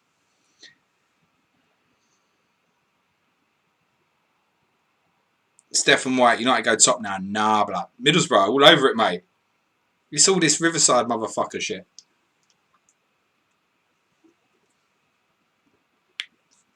Goal at St Mary's. Joe Tessum has scored again. Mark Draper with the assist for Southampton.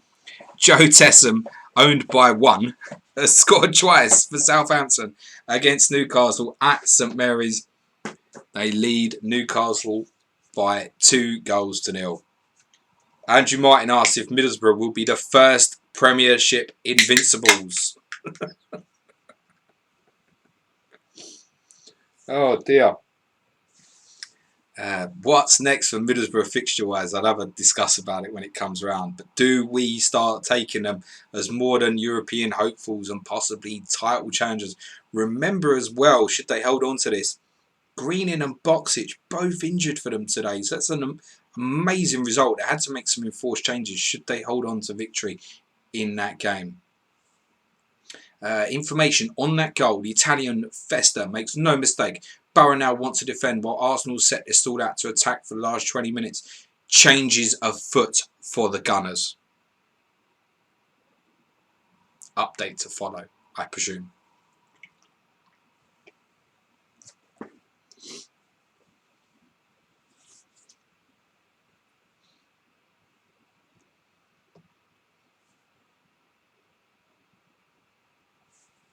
Pete Squires, 2-1 down. Henri subbed off now for sure, please. I don't know, mate. Andre, 0 points this game week. Laughing my arse off. You got 0, mate. You got some serious issues. Speedy, this Henri captaincy, Ruud van Nistelrooy, Shearer frontline is fucking me off. I told all of you that patterns in this game will change from where you feel I need all premium forwards, that I need different things to... It will move in the same way FPL moves. That will happen. It was a couple of weeks ago, it was like, oh, the big premium strikers scored. It's not going to happen every week. Stop being jumpy about, oh, I need to follow this trend, I need to follow this trend. I strongly believe the only advantage I can get is trying to beat people on the fixtures with people like Henrik Pedersen, and I'm buying a Leicester player for game week 9. That's my best chance, in my opinion. I can't beat people on their sim knowledge, etc., etc. Information from St Mary's on the Tessum second goal for Southampton. A double for Tessum, and it's an excellent goal. Draper crosses and a Norwegian volleys a screamer pass given. Going to be tough for Newcastle from here. They respond by throwing on Gavilan for Solano. Solano off, 2-pointer confirmed. I say was almost certainty a 2-pointer. I guess he could pick up a bonus. If he'd been booked, I'm sure we would know about it. Update from Middlesbrough. Before play was restarted after Fester's penalty, Arsenal made 2 changes.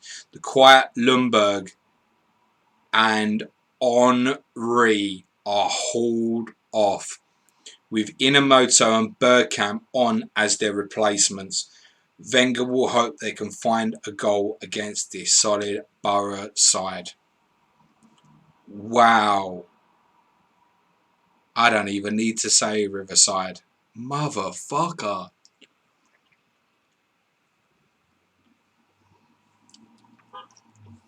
So, Henry is off. Unbelievable. Mark Hawkins thinks Fester's ownership might be 60% next week.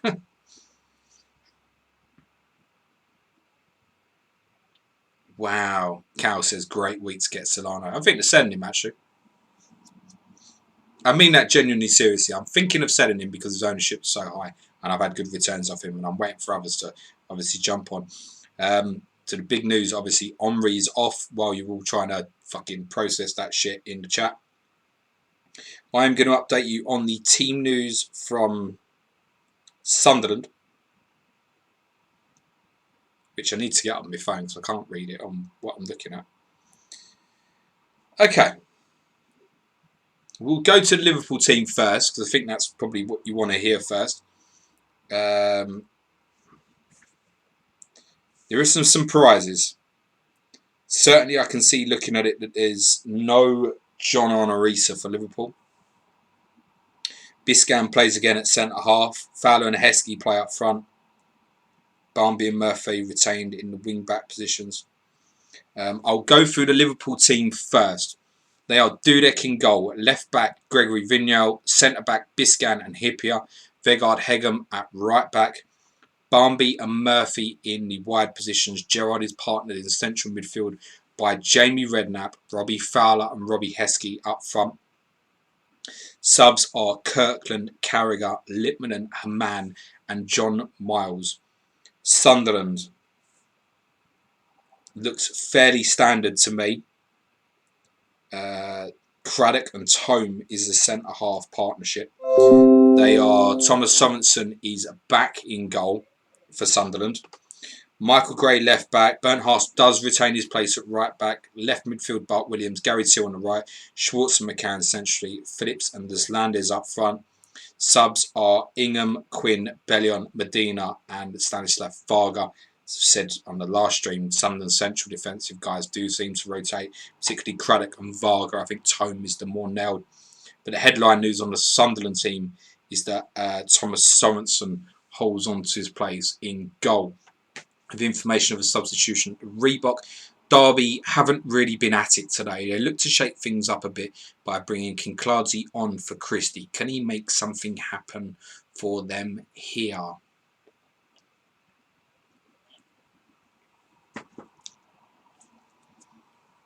We are into the final 13 minutes of the 3 p.m s. Graham Sean, come on Rude, any chance mate? Blanking for everyone. Is he at the point where you look at him and go, not sure I want to captain him in forthcoming weeks? Can he be a huge sacrifice, Van Nistelrooy? One of the things I really feel, I was talking about this just briefly with Solano, what everybody's chasing up to try and get to the ownership that I already have, that's then at the point where I want to think of moving. The problem with Solano is astonishing value. He's not going to return every week, so at 6 million, it's not really one you want to play about with. You do just think, oh, leave him there. Van Nistelrooy, different. Ian Hart, we've talked about, different, where you can play with the money. It's interesting how people deal with it. Update from Goodison Park. It's just not been Chelsea's day so far today.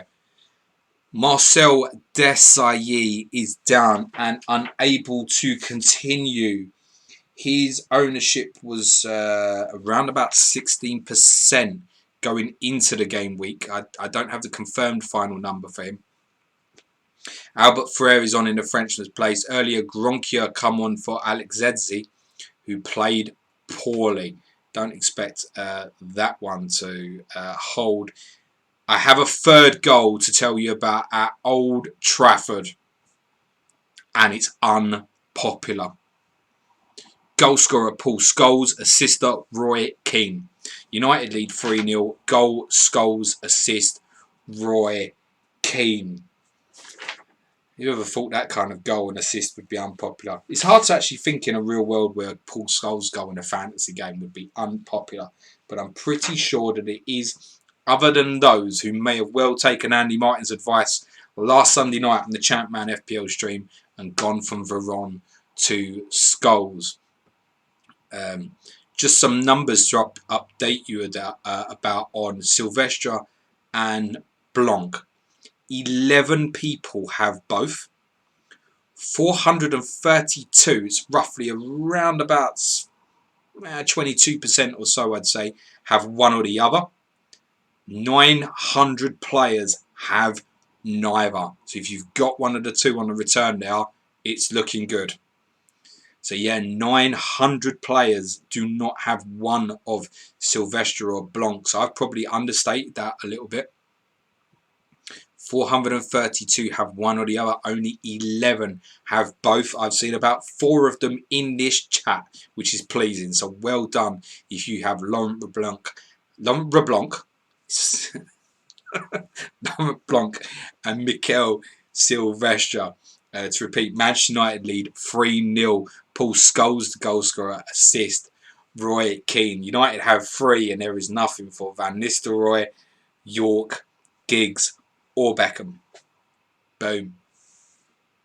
And by the way, spoiler, it's going to finish like that. That's it. It's finished 3-0. It's going to finish like that. Here we go. Game over as if it wasn't already. Roy Keane plays a nice ball through for Scholes, who runs onto the ball, advances and curls the ball past Kylie. United now look like they'll sit back and take it easy. We are round about 8.5 minutes to go plus added time. Leicester lead 2-1 at Aston Villa. Bolton lead Derby. Everton 2-up against Chelsea. Leeds 4-1 up at Fulham. Ipswich and West Ham remains goalless. Get nervous, people. Manchester United leading Charlton 3-0. Middlesbrough lead Arsenal 2-1. A victory that would put them top of the Premiership at the end of this game week 8, irrespective of the Liverpool score later.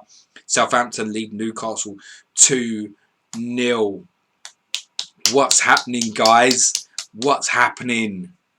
What do we think is going to happen here? I tell you what I think right now. I think there will be an Arsenal equaliser.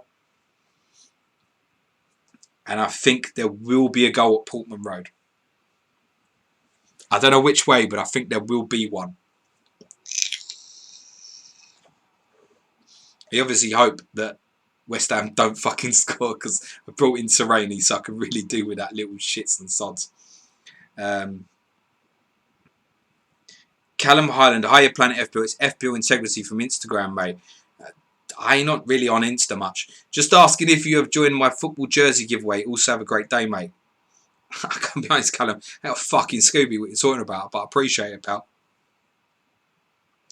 Gary Robinson, our United correspondent, not to be confused with the other Robinson who was in the chat. Sorry, pal. Keno, rich man's Veron. Veron could be back for game week 9. He'll be touch and go.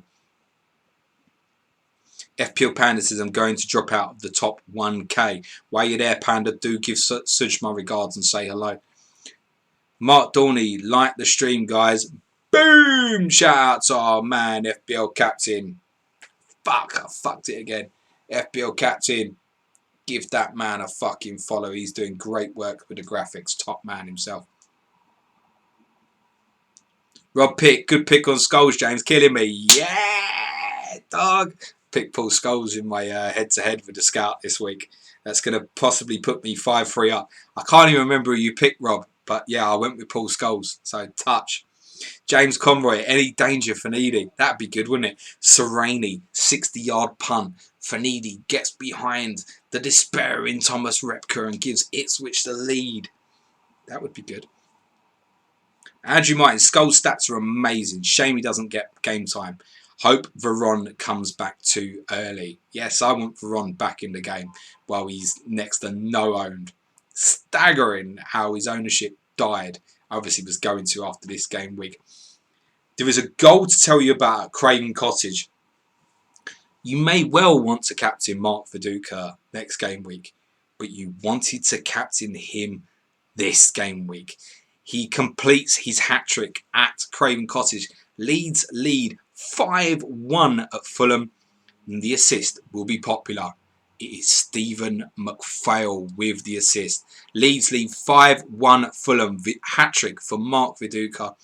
Assist for Stephen McPhail. They host Everton at home next. And if I know a bandwagon, every mofo is going to dive on Mark Viduka. Just for him to be benched in place of Alan Smith. Or even better, Michael Bridges, who's back to fitness. You should be okay.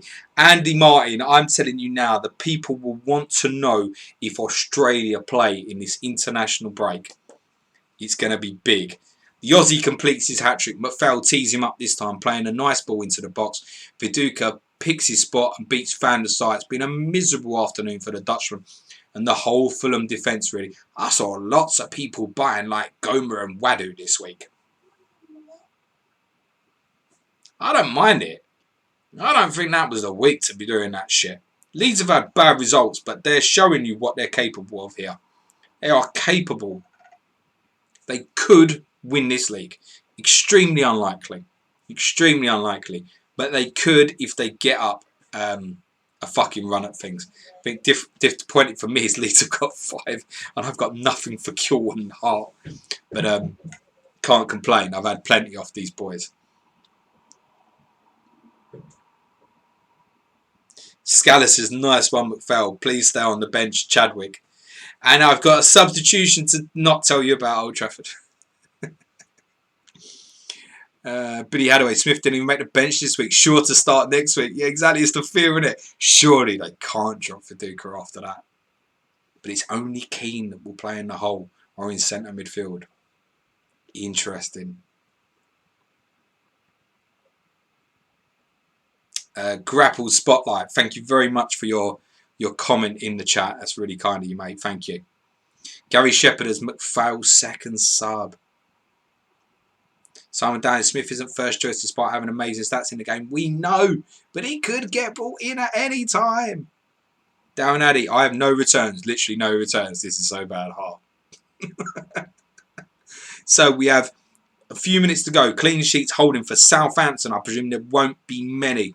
Manchester United, Ipswich and West Ham, Everton and Bolton. I bet there's a couple of quiet Bolton defensive owners out there. Let us know in the chat. If you've got a Bolton defensive player, I'm interested to know. And I have information of a red card at Goodison Park. No one likes John Terry anyway, do they? He's off. Chelsea's day goes from bad to worse. Terry flies into a reckless two-footed challenge on Ferguson. That's only a yellow for Rennie, but it's his second and he's off. The young Englishman showing his inexperience there. Silly. Suspension, 3 games likely to start from game week 10. From all the chat, from the notifications from the guys today, there was a suggestion that it was going to kick off at Goodison Park. And Chelsea have lost their heads here.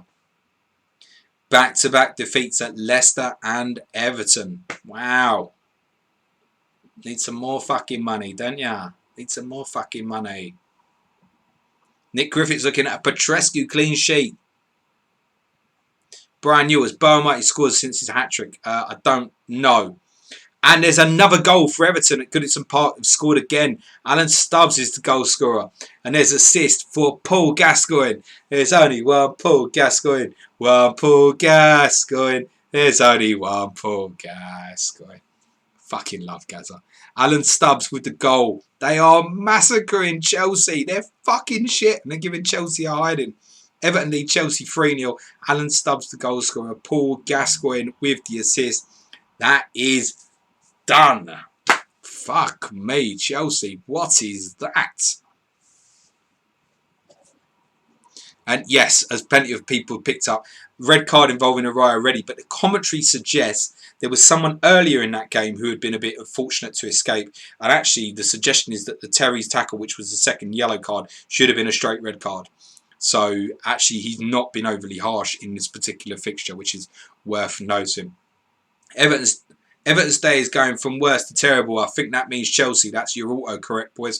Cudicini saves Gravison shot well, but from the resulting corner, Gascoigne finds Alan Stubbs, who herds in his first goal for the club. A day to forget for Chelsea. We are inside the last minute of 90, and I'm telling you there is going to be another goal.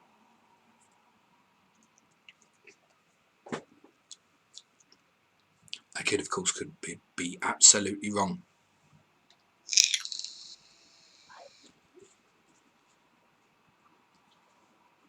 Out the smoke. Comes shirt.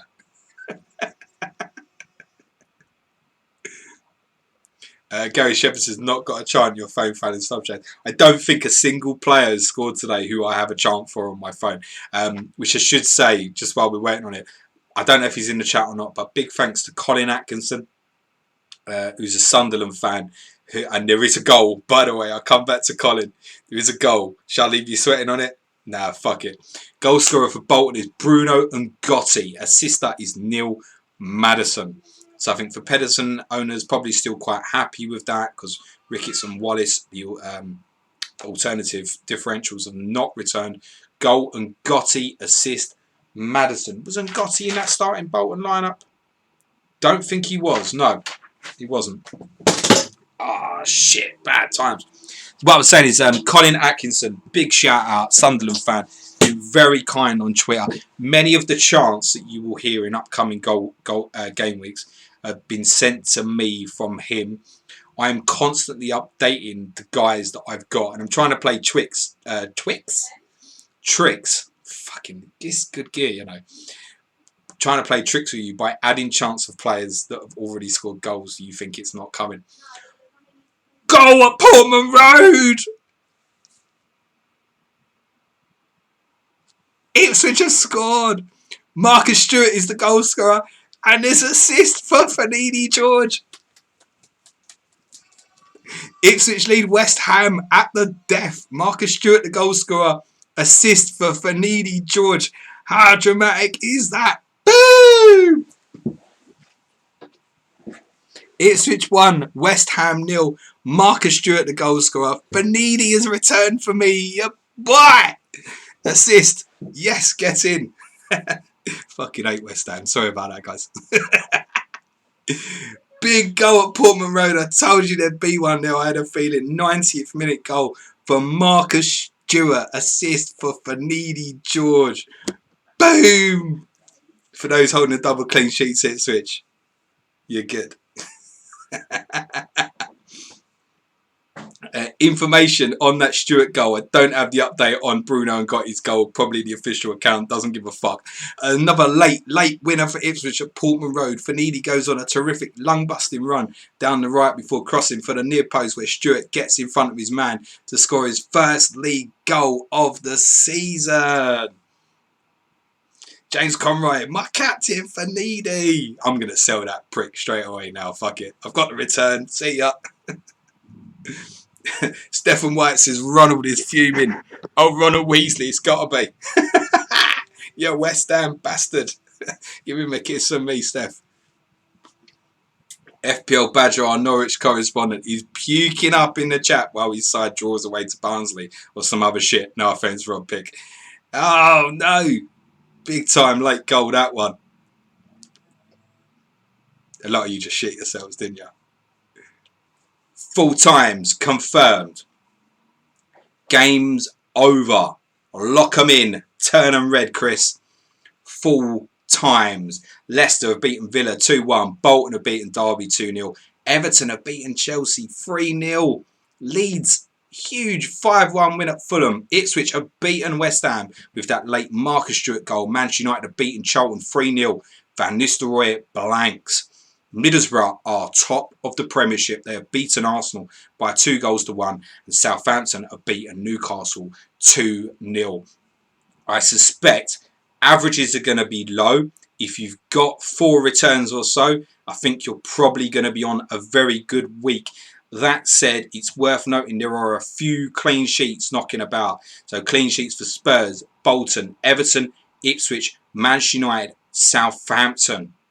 So that's the only teams that have scored away from home this game week so far are Leicester, Leeds and Arsenal. All 6 of the 9 clubs at home have kept clean sheets.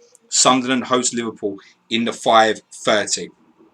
I will turn my phone out of aeroplane mode and await the information on bonuses, etc.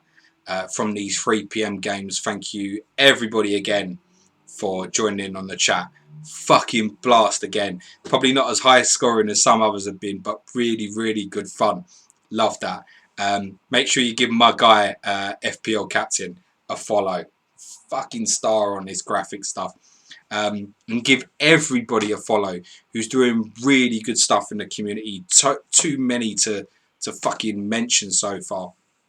I have an exclusive for you on the average at this stage is low. It's 36. The average across the game is 36 heading into the Sunderland Liverpool fixture. If you've got more than 36 currently, you are beating the average. And we're about to find out from bonus points if people are or are not. The first bonus is in from Villa Park, where Leicester, I feel like I'm a week late now, but I'm also pleased that I got Matteo Sereni in for a clean sheet. I've won 2-1 at Villa. Leicester good for their win. Dennis Wise superb, and Dennis Wise picks up top bonus. There are 2 bonus points for 3 Aston Villa players. Steve Stone, Ian Taylor and David Ginola.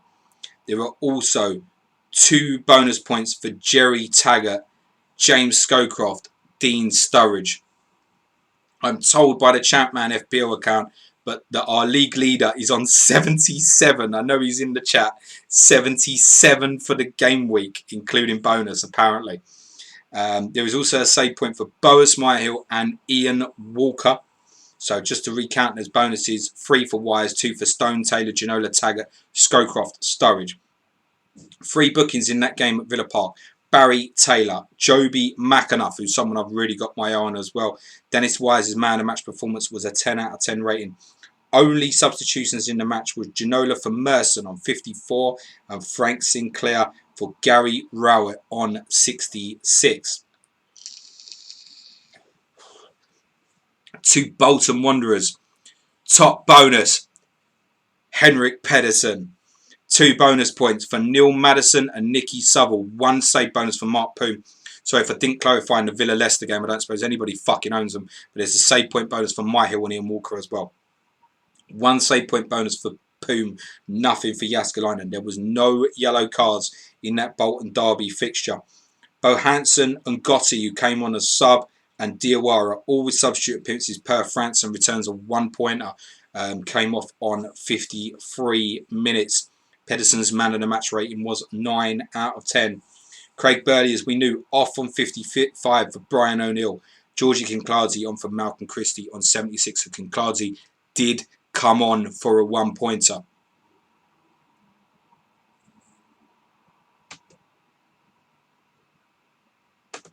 Champman FPL account saying, scaring people.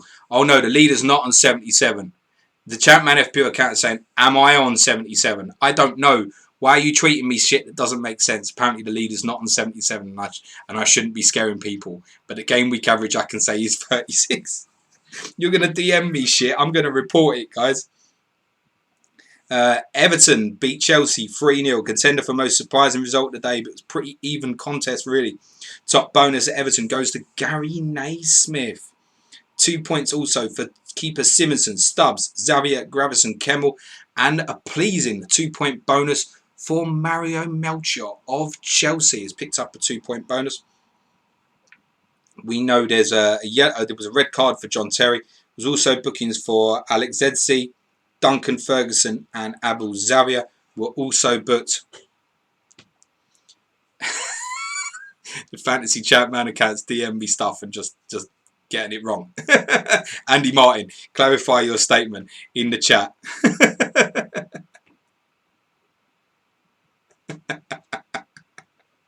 They're having a blast. Who cares? 2 save point bonus for Simonson, 1 for Kudachini. Alex Zedsi returned a 5 out of 10. Gary Naismith obviously came on for Mark Pembridge after 12 minutes, returns a 9 out of 10 rating and man of the match and gets clean sheet. Top bonus at Craven Cottage, unsurprisingly, goes to Mark Viduka. There are also 2 bonus points for only 2 players, John Collins and Michael Dewberry. Randomly, we've all got Jubes, haven't we? 1 save point bonus for Van der Sar, who apparently had a disaster, and also for Nigel Martin. There were yellow cards for Viduka, who was booked in the celebration for his goal. Dominic Matteo, who came on for Eric Backer on 63, was booked. Martin Corrigan was booked. He also had a 5 out of 10 rating. Edwin van der Sar with a 4 out of 10 rating from this game. Matteo was the only substitute used in that fixture. Ipswich West Ham, top bonus goes to Titus Bramble. Popular, I think, and also so will be the 2 bonus points. Herman Haridason, and 1 bonus point for Thomas Repka, Paolo Di Canio, Marcus Stewart, and Finidi George.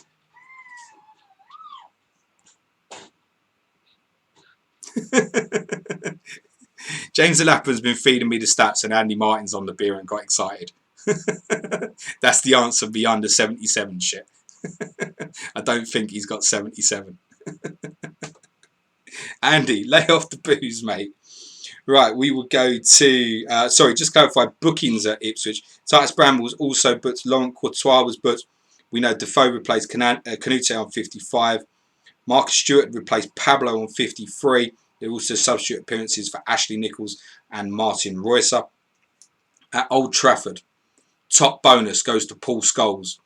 And for the 2nd week in a row, Van Nistelrooy picks up a blank and 2 bonus points. There's also 1 bonus point for Neville, Silvestre, Roy Keane, Dwight York, Ryan Giggs. No bonus for Blanc, only 1 for Silvestre. Van Nistelrooy picks up 2. Top bonus to Paul Scholes.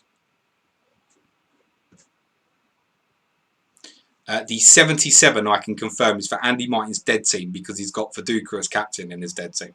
Just to clarify, he's got a bit excited. There are also 4 save point bonus for Dean Kiley in that Manchester United and Chelsea fixture. So he's probably picked you up a 5. It's decent. And one of the things I think we'll look at, and the guys should look at it tomorrow night on their stream and recommend this. Goalkeepers playing against Manchester United are picking up decent totals. I saw Rich FPL tweeted something out really interesting yesterday. And actually, keepers playing against United are picking up high save point bonuses. So it's something to be aware of. Obviously, Yule was sent off. Chris Powell got booked. Jonathan Johansson had a 5 out of 10 rating. So too Gary McAllister. There were no substitutions for United. Kishishev, Stewart and Yards were all used as substitutes. Luke Young would have returned a 1-pointer as he was replaced on 54. But so would the other Charlton defenders. Middlesbrough have beaten Arsenal to go top of the Premiership. Top bonus goes to Gareth Southgate. There are 2 bonus points for Mark Crossley, Robbie Stockdale, Gianluca Festa, Ugo Egiog, Alan Johnson, Hamilton Rickard and Robert Pires of Arsenal. There is 1 save point bonus to Crossley. Only booking in the game went to Paul Ince, the Middlesbrough captain. The only change was Ocon on for Windus on 61. Bergkamp and Inamoto we knew had replaced Henry and Lundberg on 70 minutes. Henry's rating in the game, by the way, was a 7 out of 10. And I believe, finally, to Southampton, unsurprisingly, top bonus goes to Joe Tessam 3 bonus points. There were also 2 bonus points for Dan Petrescu and Tahar.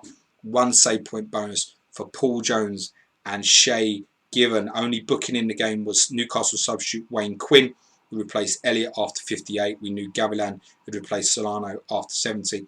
There were substitute appearances for Southampton for Tahar, Benali and James Beattie. Murray and Dodd were replaced before 60 minutes. That wraps up the stream. To clarify, the average in the game week ahead of that Sunderland-Liverpool fixture is 36. If you're beating that, you're winning. Don't feel too low. Average is going to be low. If Liverpool concede and don't hit attacking returns, the average is going to stay very, very low. I would suggest at this point a score of 45 is very, very good. On that bombshell, guys, all that's left for me to say is thank you very, very much for joining in today.